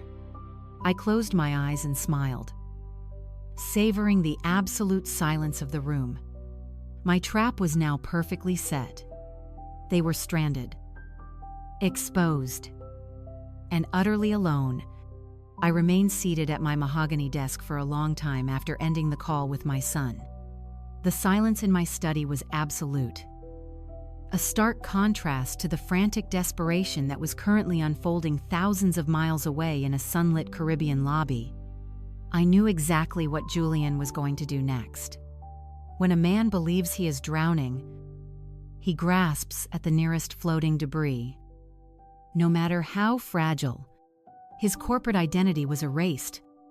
His personal wealth was frozen. The intricate web of deceit he had spun with Gregory and Vanessa was unraveling at an astonishing speed. In Julian's panicked mind, there was only one remaining lifeline. He needed the earnest money for the Zenith acquisition. He needed the $3.5 million he thought he had successfully extracted from his mother's legacy. He needed Marcus Vance. I did not have to wait long for confirmation. Exactly 14 minutes after I hung up the phone, it rang again. The caller identification displayed Marcus's private gallery line.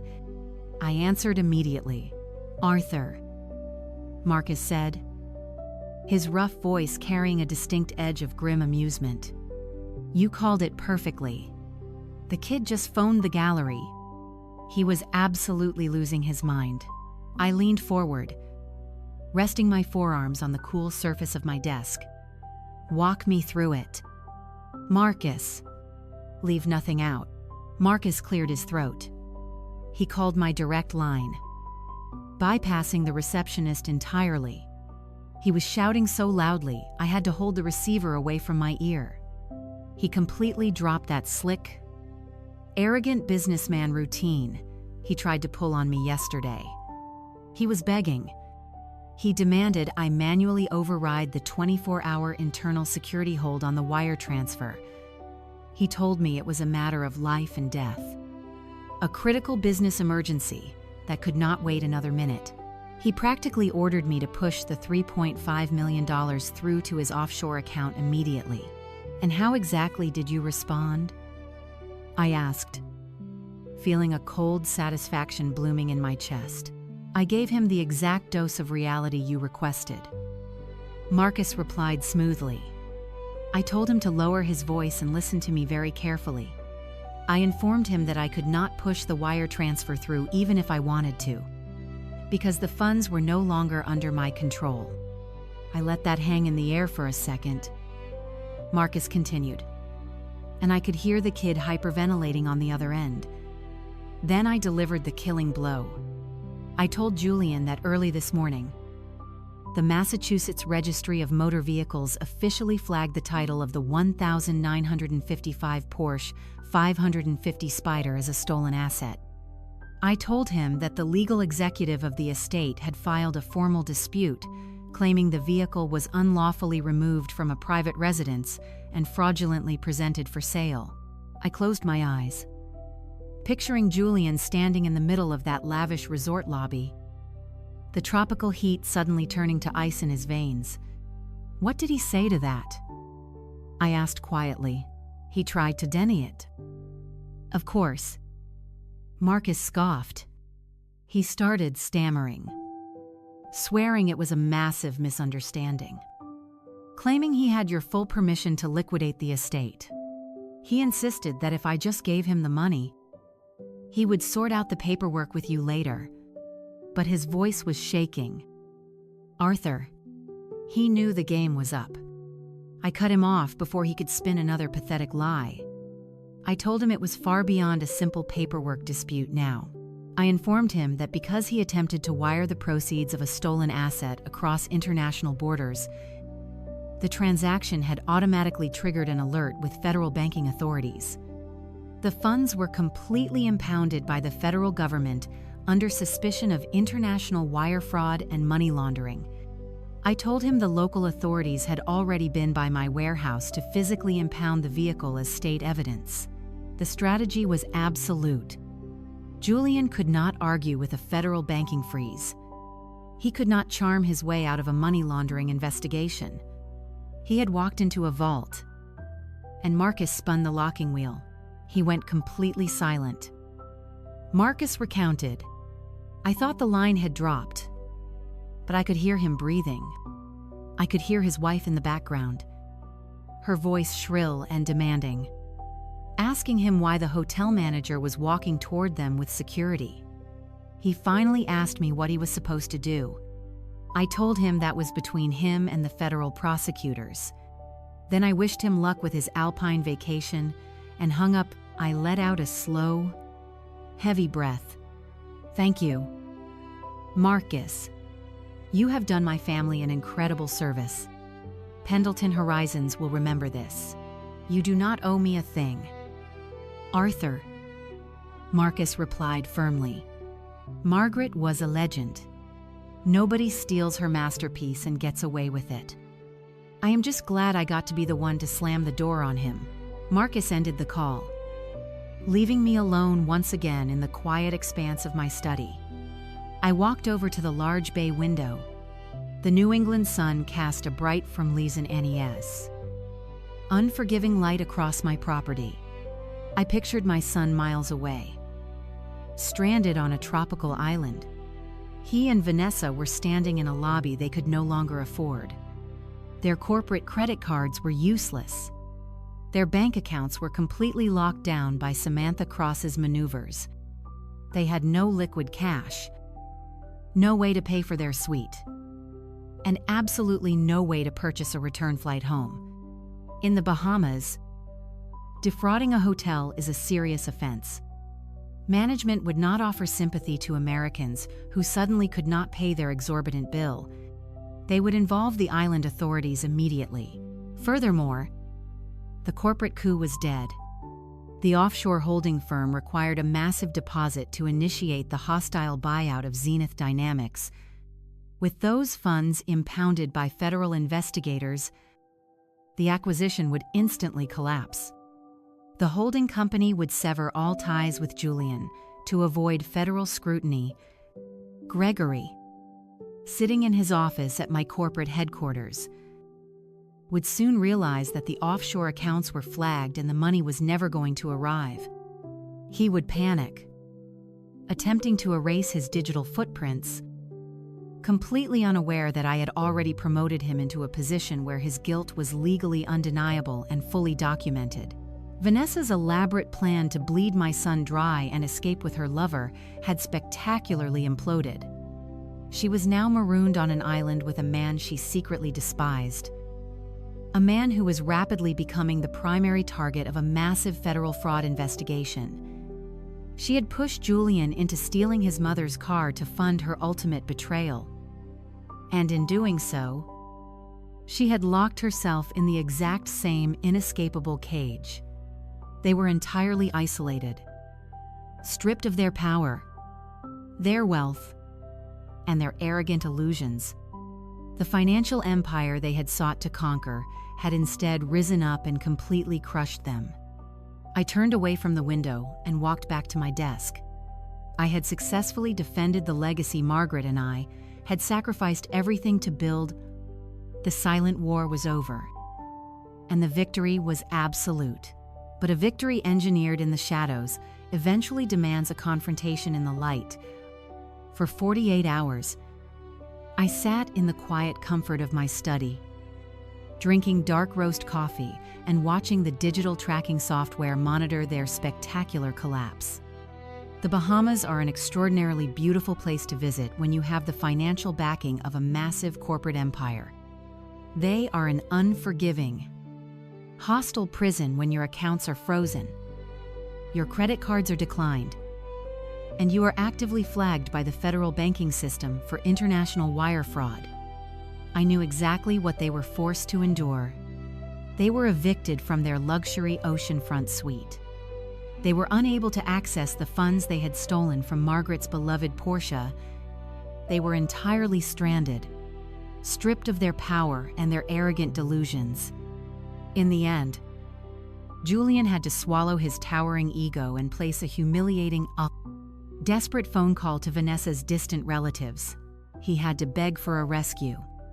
Those relatives, who had always viewed Julian as a limitless fountain of cash, were forced to purchase 2 emergency tickets on a heavily discounted budget airline just to get them back to Boston.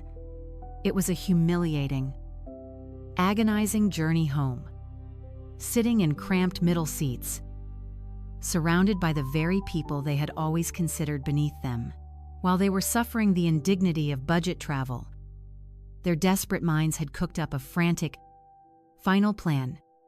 If they could not steal my company from the outside, they would steal my assets from the inside. They returned to Boston, completely broke and utterly humiliated. But they did not come home to apologize. They went directly to my estate while I was supposedly still in Maine. They bypassed the security system using Julian's old codes, creeping into my own home like common thieves.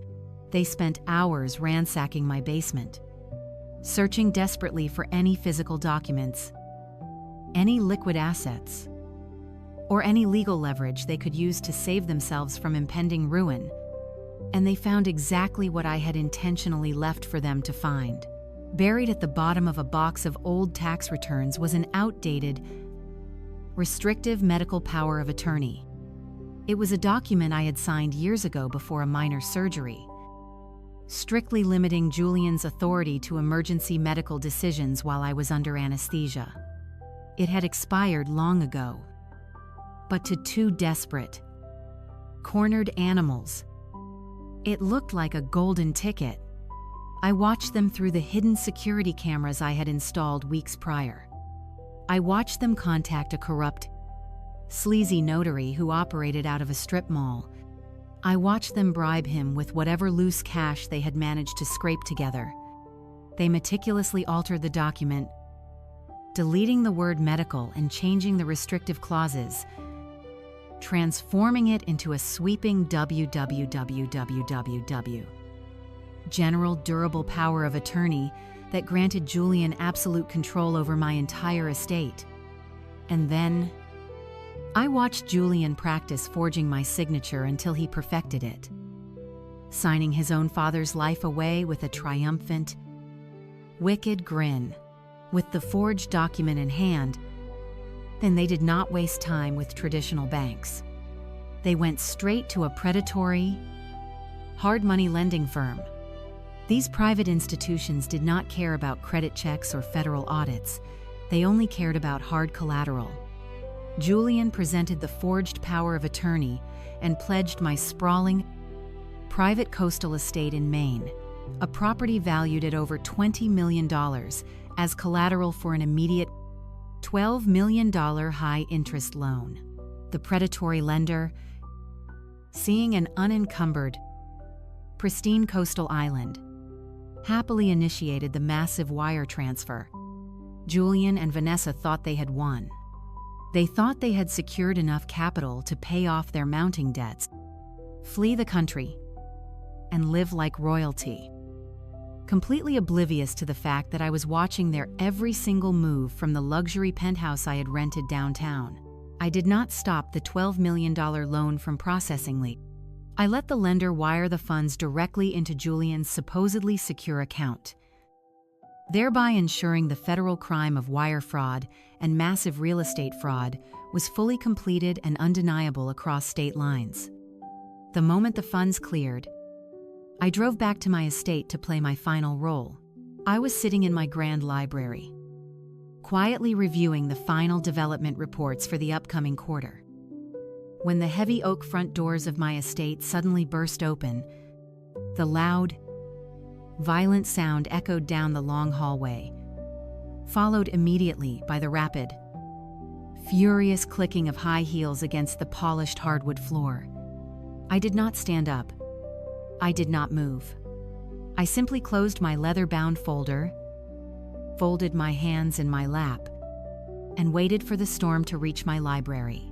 Julian and Vanessa stormed into the room like a pair of rabid animals.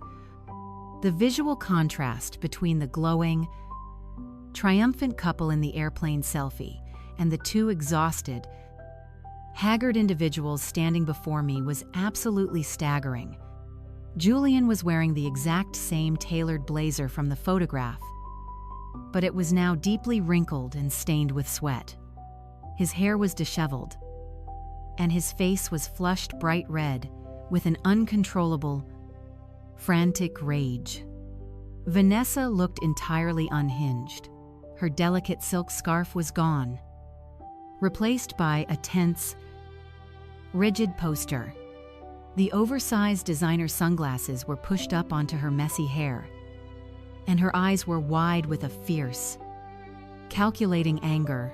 Julian slammed his hands down on the surface of my mahogany desk, leaning forward until his face was inches from mine. "You are packing your bags right now. All Maine," he screamed, his voice cracking with exhaustion and fury. "You have absolutely no idea what we just survived because of your incompetence. We were thrown out of our hotel. We were treated like common criminals, but it does not matter anymore. You are vacating this property immediately. We are taking control of the estate, and we are putting you in a care facility where you belong." I looked at my son, keeping my expression perfectly neutral. I did not raise my voice. I did not offer an apology. I simply stared at him, letting the heavy, suffocating silence fill the room. This lack of reaction seemed to infuriate Vanessa even more. She stepped forward, pushing Julian slightly to the side, positioning herself directly in front of my desk. "This is entirely your fault, Arthur," she shrieked, her voice echoing shrilly off the wood-paneled walls.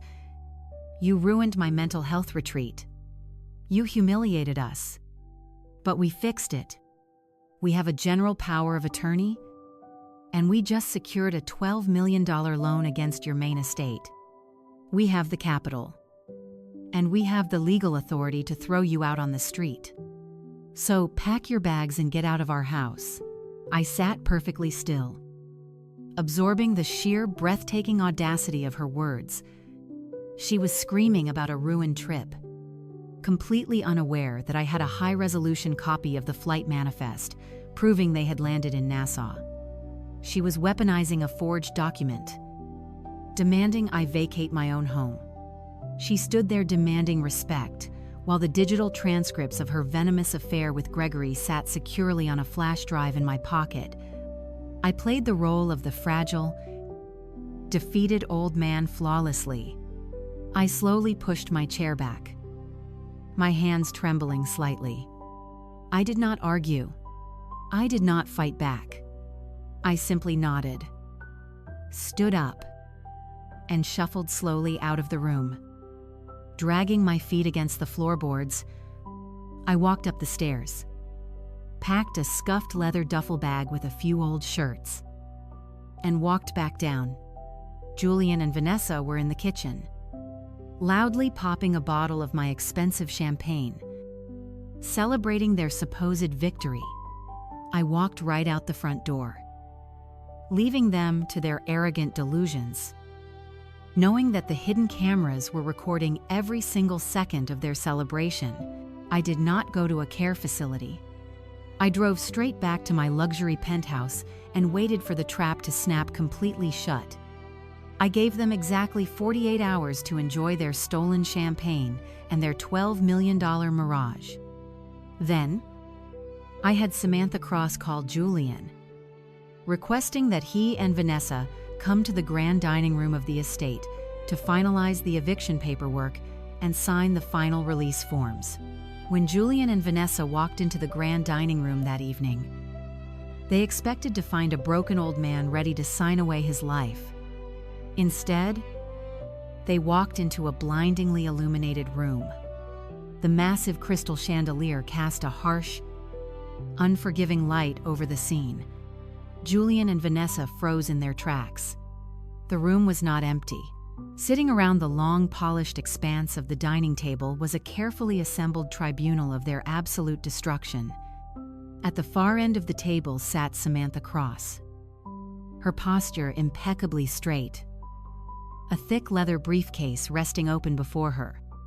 She wore a tailored charcoal suit and a chilling, predatory expression.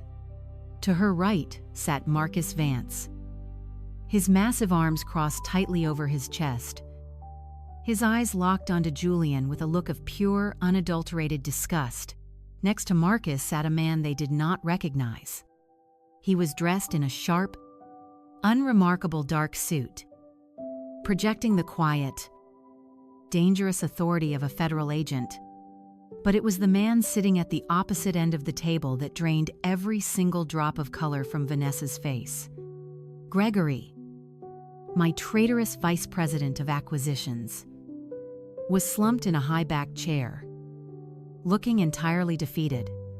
He was sweating profusely, his tie loosened, and his hands trembling violently as they rested on the polished wood. He did not look like a conquering corporate titan. He looked like a man who had just stared into the abyss and realized he was falling. Vanessa let out a soft, choked gasp, her hand flying up to cover her mouth. Her eyes darted wildly between me and Gregory, the devastating reality of the situation finally beginning to pierce her thick armor of delusion. Julian, however, was too blinded by his own towering ego to immediately grasp the severity of the ambush. He puffed out his chest, stepping squarely into the light, trying desperately to project dominance. "What the hell is this?" he demanded, his voice echoing loudly in the silent room. "Is this some kind of sick joke? Dad, why is Marcus here? And Gregory, what are you doing sitting at my table when you are supposed to be managing the regional merger accounts?" Julian glared at me, his fists clenching at his sides. "I told you I wanted you out of this house. Not a dramatic family intervention. I am not playing these games with you anymore." I walked past them, my footsteps completely silent against the Persian rug, and took my place at the head of the table. I did not yell. I did not match his frantic energy. I simply raised my right hand and pointed directly to a heavy wooden chair positioned opposite my own. "Sit down, Julian," I commanded, my voice carrying the absolute, uncompromising weight of a judge issuing a final verdict. "You are about to find out exactly how much a trip to the Bahamas really costs." Julian hesitated, glancing nervously at the federal agent. But the sheer gravity in the room forced him to comply. He slowly pulled out the chair and sat down, his previous bravado evaporating into thin air. Vanessa remained standing for a moment, her entire body shaking, before she collapsed into the seat beside him. "Allow me to introduce our guests," I began, keeping my tone perfectly conversational. "You already know Samantha, my primary corporate counsel, and you clearly remember Marcus, The gentleman sitting to your left is Special Agent Hayes from the Federal Bureau of Investigation, operating within the Financial Crimes Division. I paused, letting the word federal hang heavily in the silent room. Agent Hayes has been taking a very keen interest in the sudden, highly irregular movement of international funds involving the Zenith Dynamics acquisition. Julian swallowed hard, his eyes darting toward Gregory. What does Zenith have to do with this? He stammered. I just secured a $12 million loan. We own this estate. I turned my gaze toward my former VP. Gregory, I said softly, why do you not explain to my son exactly what happened to the Zenith acquisition? Gregory flinched, refusing to make eye contact with anyone at the table. His voice was a pathetic, broken whisper. The acquisition is dead. Julian, it is entirely gone. What are you talking about? Julian snapped, leaning forward. You were supposed to finalize the earnest money deposit on Thursday. We had the offshore shell company established. We had the capital ready to wire. You had stolen capital. Samantha Cross corrected him, her voice slicing through the room like a scalpel. Capital obtained from the fraudulent sale of a classic automobile that did not belong to you. Funds that were immediately flagged by the state, impounded by the federal banking authorities, and permanently frozen before they could ever reach your phantom holding company. Julian looked wildly at Marcus. You told me the transfer was just delayed, he accused. You told me it was a security hold. I told you the federal government impounded the funds, Marcus replied coldly. And I told you the local police impounded the vehicle. You tried to sell a stolen asset across international borders to fund a corporate coup. You really thought you were smarter than everyone else in the room. I leaned forward, clasping my hands together. You see, Julian, you and Gregory thought you had engineered a flawless corporate sabotage. You believed you could siphon millions of dollars from Pendleton Horizons, push the capital through a shell company in the Bahamas, and leave me holding a bankrupt shell. And you? Vanessa. I shifted my focus to my daughter-in-law, watching her shrink back into her chair. You thought you could manipulate my son into funding your permanent escape. You thought your affair with Gregory was a brilliantly kept secret. You thought you could mock my grief, forge my signature, and simply fly away to a tropical paradise with your $12 million loan. Vanessa began to violently sob, her small frame convulsing in absolute terror. Your father is entirely correct, Mr. Pendleton, Special Agent Hayes stated in a calm voice, sliding a thick stack of printed transcripts across the polished wood. We have fully documented evidence of wire fraud, grand theft auto, conspiracy to commit corporate espionage, and international money laundering. Your entire future and freedom now belong to the federal government. Now you will sit quietly, and you will listen to Special Agent Hayes explain exactly how you are going to surrender. The heavy silence that followed my final command was absolutely suffocating. Julian sat entirely paralyzed in his chair, his chest rising and falling in shallow, rapid breaths as he stared at the thick stack of federal transcripts resting on the table. The severe reality of his impending arrest was finally piercing the thick armor of his arrogance, but Vanessa was not ready to surrender. She possessed the desperate, reckless instinct of a cornered predator. She suddenly buried her face in her hands, forcing a series of loud, theatrical sobs that echoed violently across the expansive room. She shook her head back and forth, her tears dripping onto the polished mahogany surface as she attempted to resurrect the very lie that had just been utterly dismantled. This is a massive misunderstanding, Vanessa wailed, looking frantically between Special Agent Hayes and me. We were in Switzerland. We were walking along the lakes trying to save my mental health.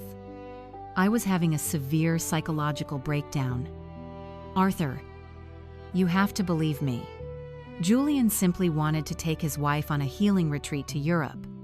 And you are trying to twist a beautiful gesture into a federal crime. We never went to any island. We never committed any wire fraud. You are listening to the wrong people. Your banking errors ruined my fragile state of mind. And now you are letting these government agents terrorize your own family over a simple vacation. I did not interrupt her performance.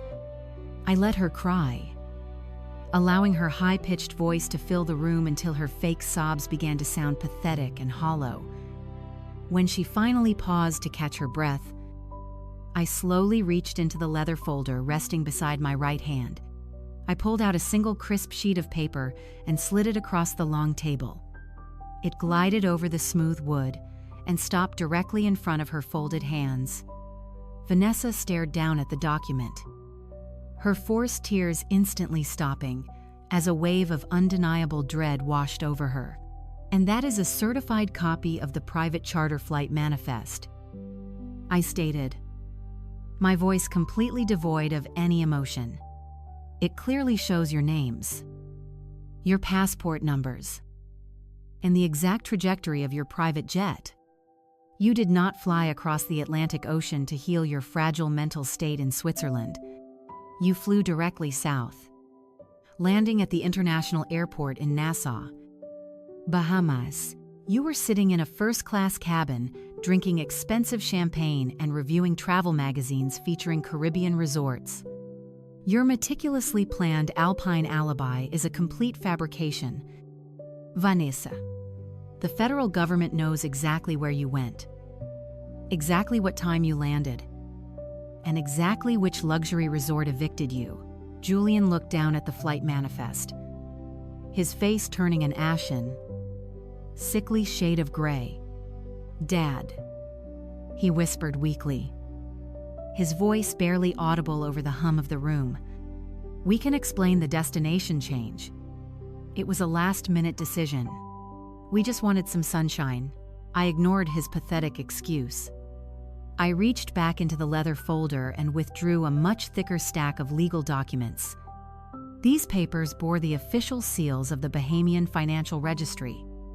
I slid this second stack across the table, watching it come to a rest next to the flight manifest. Those are the incorporation papers for a Caribbean shell company, I explained, keeping my gaze locked onto my son. A phantom holding firm designed specifically to funnel millions of dollars through unregulated offshore channels. And if you look very closely at the bottom of the last 3 pages, Julienne, you will see your own signature authorizing the creation of that entity. You will also see the authorization for a massive earnest money deposit intended to initiate a hostile corporate takeover of Zenith Dynamics. Julian stared at the signatures, his eyes widening in absolute horror. He vigorously shook his head, his hands trembling as he reached out to touch the paper. I did not sign these, he stammered, his voice rising in panic. I swear to you, Dad, I have never seen these specific documents in my entire life. That is not my handwriting. Someone forged my name. I leaned forward, resting my elbows on the edge of the table. I know you did not sign them. Julianne, I replied coldly, you do not possess the intellectual capacity to orchestrate a complex international corporate merger. You were simply the required financial vehicle. You stole the legacy of your dead mother to buy a Caribbean shell company and steal my life's work. But you are too stupid to realize you were just the piggy bank. Julian blinked, his mind struggling to process the insult and the revelation simultaneously. What are you talking about? He demanded, looking desperately around the table. If I did not sign the corporate papers, who did? I slowly shifted my gaze down the length of the table, letting my eyes settle on the broken, sweating figure of my VP. Gregory had not moved a single muscle since the lights turned on. He sat in quiet agony, staring down at his lap, thoroughly defeated. "Tell him." "Gregory," I commanded softly. "Tell my son how you forged his signature on the offshore incorporation documents. Tell him how you used the $3.5 million he stole from his mother to fund your own hostile takeover. Tell him how you plan to bleed Pendleton Horizons dry. Shift our primary accounts into your hidden Caribbean firm, and leave Julian holding the bag for federal corporate fraud." Julian turned his head, staring at Gregory with a look of utter betrayal. "Gregory," he whispered, his voice cracking. "Is that true? Did you set me up to take the fall for the Zenith buyout?" Gregory slowly raised his head. He looked at Julian. Then he looked at Vanessa before finally meeting my eyes.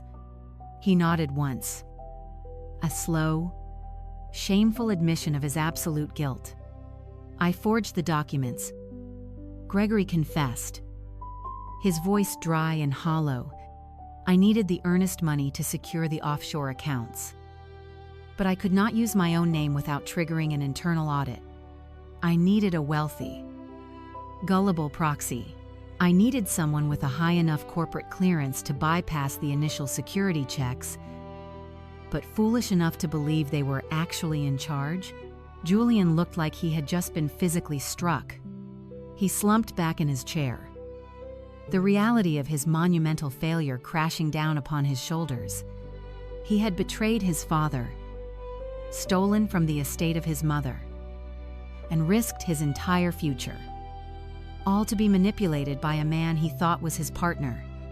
He was nothing but a pawn in a much darker game of corporate treason. But the humiliation was not yet complete. I turned my absolute attention back to Vanessa. She was now sitting rigidly in her chair.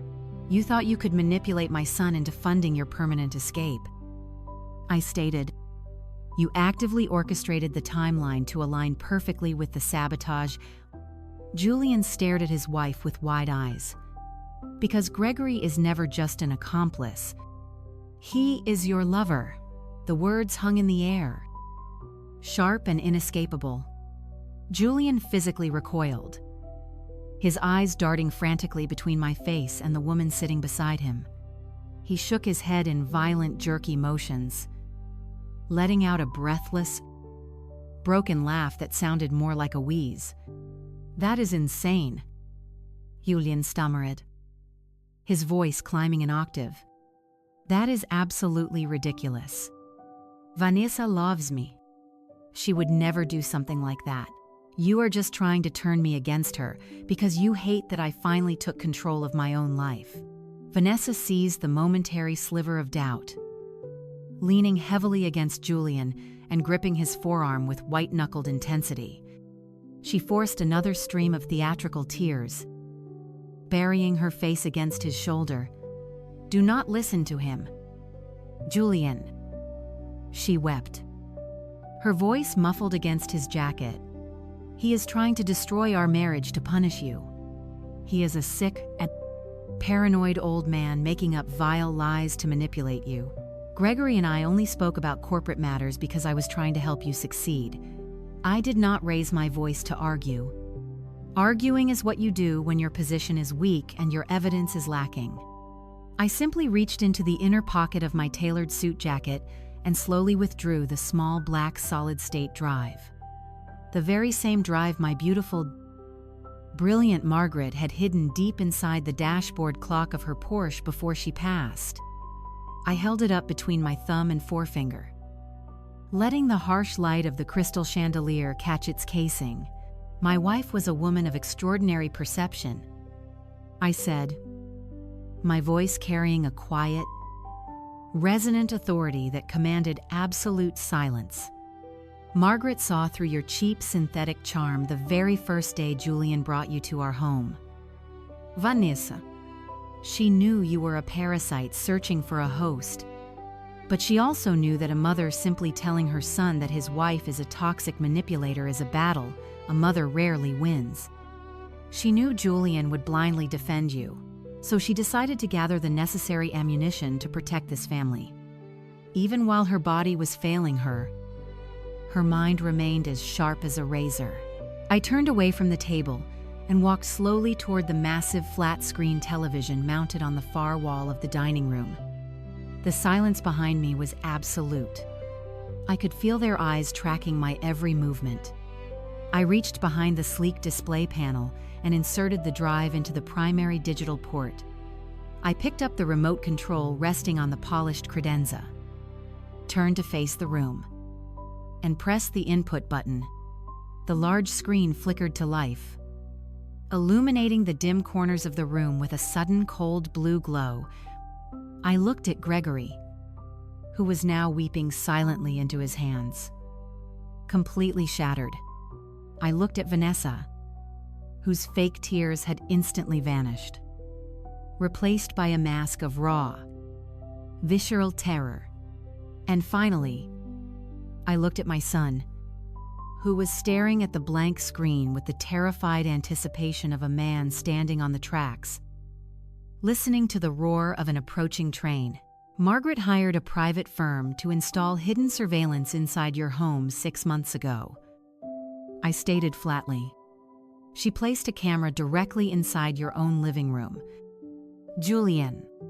She wanted to know exactly what was happening under your roof while you were busy playing the oblivious, aspiring corporate titan. I pressed the play button on the remote control. The screen immediately rendered a high-definition, wide-angle view of Julian and Vanessa's lavishly decorated penthouse living room. The digital timestamp glowing in the bottom right corner indicated a Tuesday afternoon exactly 6 months prior. The room on the screen was quiet for a brief moment. Then the front door opened, and Vanessa walked into the frame, followed immediately by Gregory. Julian let out a soft, confused gasp as he watched his own living room on the screen. He watched his wife drop her designer handbag onto the sofa and turn to face the VP of my company. There was no hesitation between them, no professional distance. Gregory immediately stepped forward, wrapping his arms around Vanessa's waist and pulling her into a deeply passionate, lingering kiss. It was not a brief lapse in judgment.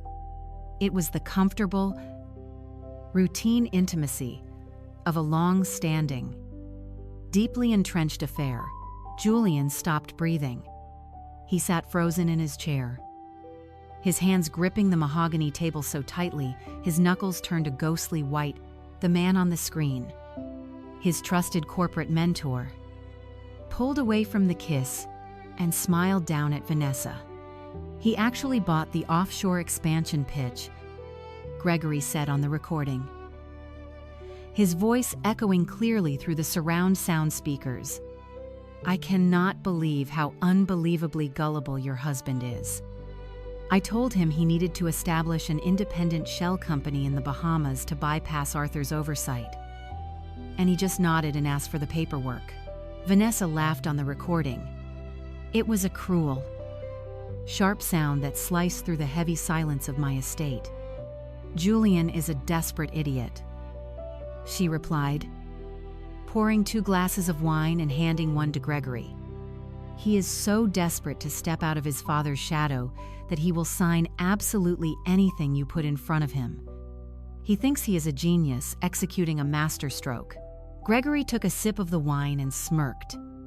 It is perfectly aligned, he stated confidently. I have the Zenith acquisition funds staged. Once Julian funnels his portion of the capital into the holding firm, I will execute the digital transfer, wipe the ledger clean, and leave him holding the bag. The federal authorities will find his signature on every single document. By the time Arthur realizes his entire architectural empire has been gutted, you and I will be sitting on a private beach, and Julian will be looking at a 20-year federal prison sentence. Vanessa wrapped her arms around Gregory's neck, resting her head against his chest.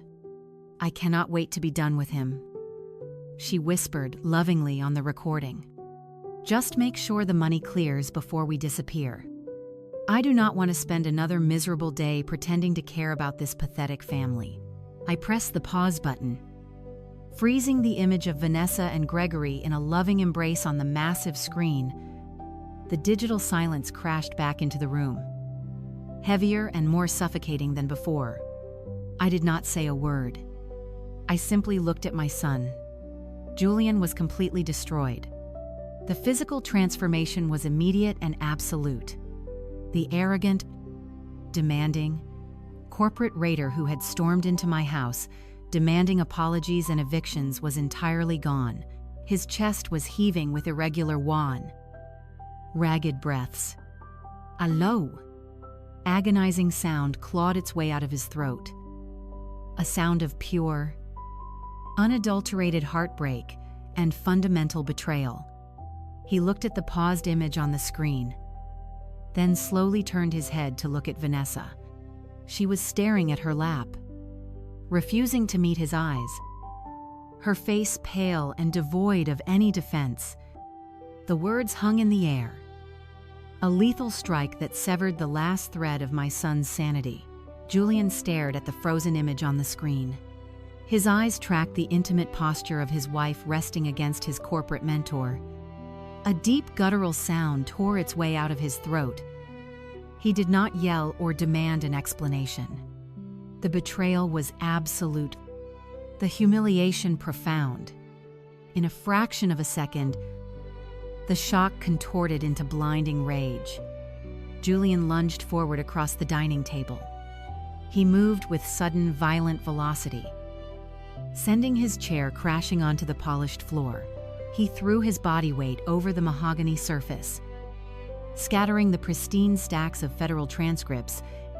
His hands clamped onto the lapels of Gregory's tailored suit. Before Gregory could defend himself, Julian yanked him forward and delivered a devastating blow directly to his face. The sound of bone colliding echoed with a sickening crack through the room. Gregory let out a sharp cry of pain, his head snapping backward as he tumbled out of his chair and crashed onto the rug. Julian vaulted over the edge of the table, landing heavily on top of the VP. His fists rained down in a flurry of blind, uncoordinated strikes. He screamed incoherently, his voice ragged and raw. Vanessa shrieked, scrambling away from the violence and pressing her back flat against the wall. She covered her face. Terrified, the rage would turn toward her. I simply watched the inevitable destruction of an alliance built on lies. The undercover federal operative moved with terrifying efficiency. Agent Hayes bypassed the table, reaching the chaotic scuffle on the floor in an instant. Hayes did not issue verbal commands. He reached down, gripped the collar of Julian's blazer, and hauled him off Gregory with a single powerful motion. Julian flailed blindly, throwing a wild punch. Agent Hayes effortlessly deflected the strike, stepped into his guard, and executed a flawless tactical sweep. Julian hit the floor hard, the breath rushing out of his lungs in a painful gasp. Hayes pinned my son face down on the carpet, his knee firmly between Julian's shoulder blades. His right arm twisted sharply upward. "Stay exactly where you are," Hayes commanded, his voice projecting absolute authority. "If you resist a federal officer again, I will add assaulting an agent to your charges. Breathe slowly and remain completely still." Julian stopped struggling. He lay pinned against the floor, tears of defeat streaming down his face and soaking into the rug. A few feet away, Gregory rolled onto his side, groaning miserably as he clutched his bleeding nose. His immaculate corporate veneer was entirely shattered, replaced by the pathetic reality of a broken thief. Marcus Vance stood up slowly, looking down at the two men with supreme disgust. He walked over and stood beside Hayes, crossing his massive arms to ensure nobody attempted an escape. I turned my attention back to the table, adjusting my cuffs before nodding to my counsel. "Samantha," I said smoothly, "I believe it is time to formalize the consequences." Samantha Cross stood up. She smoothed her suit, picked up a fresh document, and looked down at the pathetic scene. She spoke with an icy precision that offered absolutely no room for negotiation or mercy. "Gregory Thorne and Vanessa Pendleton," Samantha began, her voice ringing clear in the quiet room. "You are both being taken into federal custody this evening. The Federal Bureau of Investigation has formally indicted you on multiple felony counts. These include international wire fraud, conspiracy to commit corporate espionage, and money laundering. We provided the prosecution with irrefutable digital evidence of unauthorized transfers, forged documents, and audio recordings explicitly detailing intent to defraud. You attempted to siphon millions from a federally regulated commercial entity. The holding company in the Bahamas has already been seized. Your personal bank accounts have been permanently frozen under the Racketeer-Influenced and Corrupt Organizations Act." Gregory let out a whimpering sob from the floor. He knew Samantha's words meant his life was officially over. Vanessa slid slowly down the wall, pulling her knees to her chest as she stared blankly at the ruined remnants of her fantasy. She traded her luxurious lifestyle for a federal cell, and the terrifying reality was finally crushing the breath out of her lungs. Samantha then shifted her cold, penetrating gaze down to my son, who was still pinned beneath the heavy, unyielding weight of Special Agent Hayes on the Persian rug. "Julian Pendleton," she continued, her sharp tone completely devoid of any lingering familial sympathy or forgiveness. "While you were an unwitting pawn in their much larger corporate espionage scheme, your individual actions remain highly illegal and indefensible. The state of Massachusetts is officially charging you with grand theft auto and the fraudulent forgery of a legal vehicle title. Furthermore, you attempted to use a forged power of attorney to secure a $12 million loan against your father's estate. The federal government is indicting you for conspiracy to commit international wire fraud and massive real estate fraud. You willfully engaged in the intentional theft and liquidation of a highly valuable estate asset, and you will absolutely answer to those specific charges in a federal court of law." Special Agent Hayes reached to his tactical belt and produced a heavy pair of steel handcuffs. The sharp metallic ratcheting sound echoed loudly through the room as he securely fastened Julian's trembling wrists behind his back. Hayes hauled my son to his feet, pulling him upright. Julian could not even look at me. He hung his head, his shoulders shaking with silent, miserable, broken sobs from the front hallway. The heavy front doors swung open again. 3 more federal agents stepped into the dining room, their dark suits and grim expressions perfectly matching Hayes. They moved swiftly across the room toward Gregory and Vanessa. Gregory offered absolutely no physical resistance. He simply held his hands out, his face covered in blood. As the agents locked the cuffs tightly around his wrists, Vanessa, however, began to scream.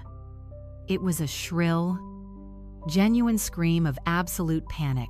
She violently thrashed against the agents as they pulled her to her feet, kicking wildly and demanding they release her. It was a pathetic, futile struggle. The agents forcefully restrained her arms, clicking the steel bracelets securely into place. They marched her toward the door, her frantic shrieks echoing loudly through the grand corridors of my estate. Gregory was dragged out next, his head hanging low in ultimate defeat, his shoes dragging against the hardwood floors.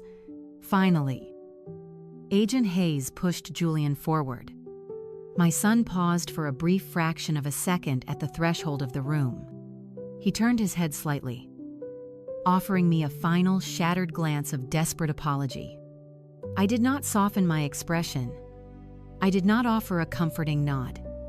I stared back at him with the cold, unyielding resolve of a man who had successfully defended his empire from the very people he had tried to protect. Hayes shoved him forward, and Julian disappeared into the dark hallway.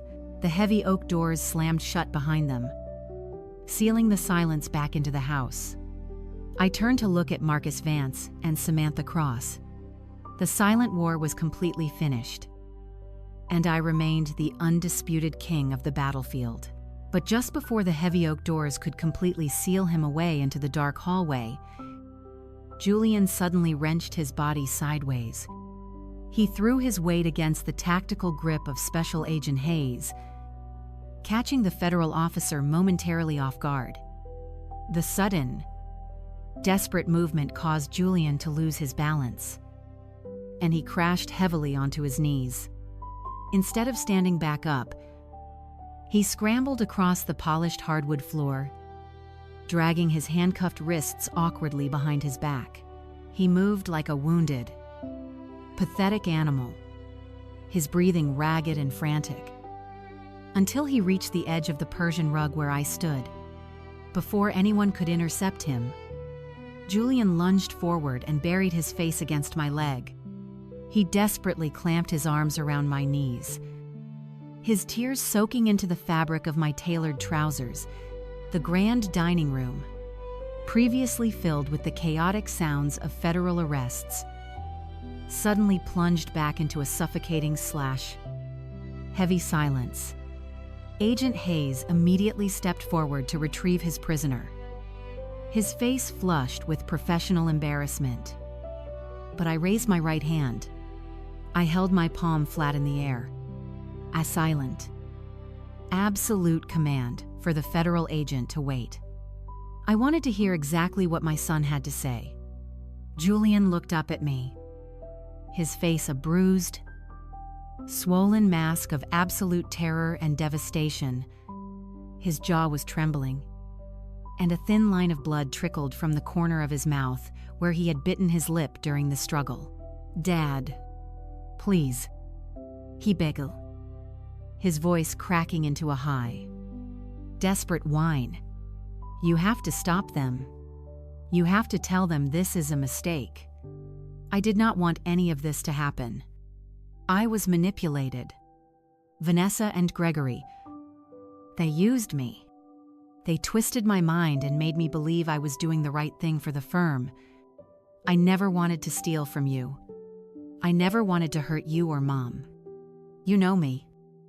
Dad, you raised me. I am your son. I am your blood. Please do not let them take me away to a federal prison. I will do anything you want. I will sign the trust accounts back over to you. I will divorce Vanessa tomorrow. Just make a phone call and tell them to drop the charges. Please. Dad, I am begging you. I am your blood. I stood perfectly still, looking down at the broken, weeping man clutching my legs. I did not feel a single ounce of paternal warmth. I did not feel the sudden, overwhelming urge to protect him, to shield him from the harsh consequences of the real world. The man sobbing at my feet was a complete stranger to me. I thought about the 35 years I had spent grooming him, educating him, and paving a golden road for his future. I thought about Margaret and the endless reserves of love and patience she had poured into his upbringing. We had given him every conceivable advantage, every possible luxury, and every ounce of our devotion. And in return, he had treated his mother's death as a financial opportunity. He had treated my grief as a weakness to be exploited. He had sold out his own family for a fleeting taste of synthetic power and the approval of a venomous, manipulative wife. He was claiming he had been manipulated, desperately trying to shift the blame onto Gregory and Vanessa, completely refusing to accept accountability for his own greed. He was a coward, right until the very bitter end. I did not offer him a hand. I did not offer him comfort. Instead, I slowly reached my right hand deep into the inner pocket of my suit jacket. My fingers closed around a cold, jagged piece of metal. I withdrew my hand and held the object up into the harsh, bright light of the crystal chandelier. It was a single silver key attached to a vintage leather fob bearing the classic emblem of Porsche. Julian stopped crying. His red, swollen eyes locked onto the dangling key, a look of profound, terrified confusion washing over his face. He recognized the key instantly. It belonged to the vintage 1955 Porsche 550 Spider. It was the exact same key he had handed over to a fraudulent automotive broker just a few weeks prior. You thought you could erase her memory to fund your pathetic corporate treason, I said, my voice dropping to a low, glacial whisper that cut through the silence of the room. You thought you could sell your mother's most prized possession, a vehicle that represented her vibrant, beautiful life, just to secure an offshore shell company. But you failed. Julian, you failed at business. You failed at marriage. And you failed at being a son. I tracked the fraudulent transaction the moment the funds hit your private account. I had my legal team contact the authorities, freeze the assets, and personally recover the vehicle from the impound lot before the federal government even issued the grand jury indictments. Your mother's legacy is resting safely in my private garage. It is perfectly secure, exactly where it belongs. Julian let out a soft, choking gasp, his eyes wide with a horrific realization. He had absolutely nothing left to bargain with. His leverage was completely gone. But that is not all you failed to understand. I continued, my voice hardening into steel. You forged a power of attorney to secure a $12 million loan against my coastal estate in Maine. You thought you had outsmarted me. You thought you were taking my property. But you failed to conduct a basic, thorough title search. The deed you brought to that predatory lender, the document you so proudly altered, is entirely worthless.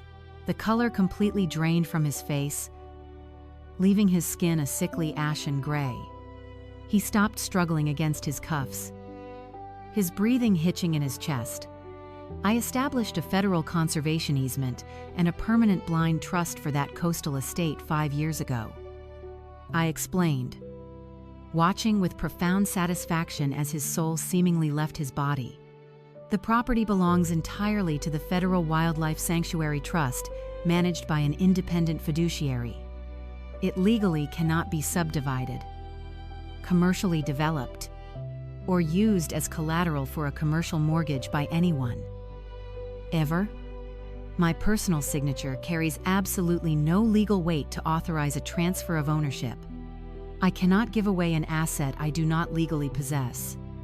You defrauded a major commercial lender using a ghost asset. Julian, you stole $12 million secured against thin air. Dad, he whispered again, the word sounding hollow and meaningless in the vast space of the room. I am sorry. I raised a son for 35 years. I said, my words deliberately slow and perfectly articulated. I raised a boy who I believed possessed honor, integrity, and a deep respect for his family. But the man crying on my floor right now is not that boy. You are just a thief. You are a weak, greedy parasite who tried to bleed his own family dry. I stared directly into his terrified, unblinking eyes, ensuring that my next words would permanently shatter whatever lingering hope he still held in his heart. My son died of an aneurysm the exact same day his mother did. You are absolutely nothing to me. I took a deliberate, forceful step backward, The sudden movement broke Julian's desperate grip on my trousers. His hands slipped away, falling uselessly against the Persian rug. Before he could attempt to crawl forward again, Special Agent Hayes was upon him. The federal operative grabbed Julian by the back of his collar, hauling him forcefully to his feet. There was no more hesitation. Hayes clamped a firm hand onto Julian's shoulder and marched him out of the room, his heavy tactical boots echoing against the hardwood floor. Julian did not look back again. He hung his head entirely defeated and stepped out into the cold. Dark night. The heavy oak front doors closed with a resounding, definitive thud. The lock engaged, and the estate was finally quiet. I stood perfectly alone in the vast space, surrounded by the remnants of a completely shattered family. I slipped the silver key back into my pocket. I turned my back to the heavy doors and walked slowly into the deep. Absolute silence. 6 months have passed since that dark night in my grand dining room. The gears of the justice system turn slowly, but they grind exceedingly fine. Faced with a mountain of irrefutable digital evidence, forged signatures, and audio recordings of his own treason, Julian realized he had no remaining leverage. His expensive defense attorney advised him to take a plea deal. My son, the aspiring corporate kingmaker, surrendered his tailored suits for a standard issue uniform. He accepted a sentence of 5 years in a federal correctional facility. During his sentencing hearing, he looked back at the gallery, searching the wooden benches for a familiar face, hoping for a final moment of parental sympathy. I did not attend. I had mourned the loss of my son a long time ago, choosing instead to focus on the living. The federal trials for Vanessa and Gregory were significantly more theatrical, lacking any shred of dignity or honor. The moment the federal prosecutors presented the offshore banking records and the surveillance footage from their own living room, their toxic alliance instantly shattered. They turned on each other like starved wolves in a cage. Vanessa wept before the federal judge, desperately claiming she was a victim of psychological manipulation, insisting Gregory had forced her into the conspiracy.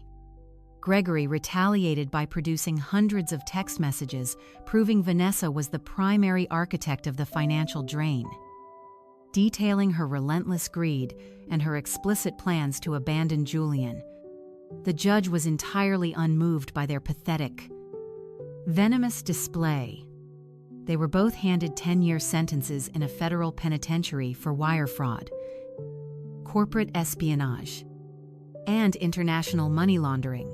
Their dream of a tropical paradise was permanently replaced by cold concrete and steel bars.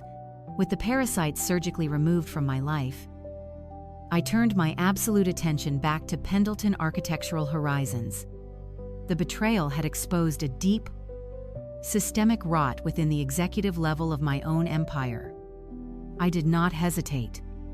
I initiated a ruthless, comprehensive purge of the entire corporate board. Every vice president, director, and senior manager who had enabled Gregory, or who had simply looked the other way, was immediately terminated. I cleared the top floor completely to fill the massive leadership void. I did not hire outside executives with fancy degrees and hollow promises. Instead, I went down to the drafting floors. I promoted the loyal, hard-working project managers, the structural engineers, and the lead architects who had dedicated decades of their lives to the actual labor that built my company. They knew the business better than any boardroom politician ever could. The transition brought a renewed, fiercely loyal energy to the enterprise. As for the $3.5 million Julian had stolen from the estate of Margaret, the federal authorities successfully recovered every cent from the frozen Bahamian accounts. When the check cleared my bank, I knew exactly what my wife would want me to do with it. I did not absorb the funds back into my corporate holdings. Instead, I established the Margaret Pendleton Cardiovascular Research Foundation, dedicating the entire sum to funding medical grants for the study and prevention of sudden cerebral aneurysms.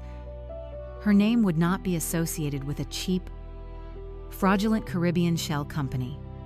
Her name would be associated with saving lives, extending her beautiful legacy far beyond her tragically short time on this earth.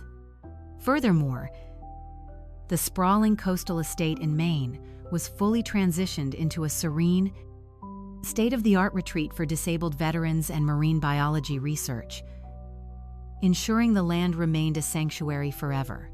This evening, the sky above Boston is a brilliant canvas of bruised purple and vibrant orange. The setting sun casts long, golden shadows across the pristine concrete floor of my private carriage house. I walk slowly past the rows of quiet machinery until I reach the far corner.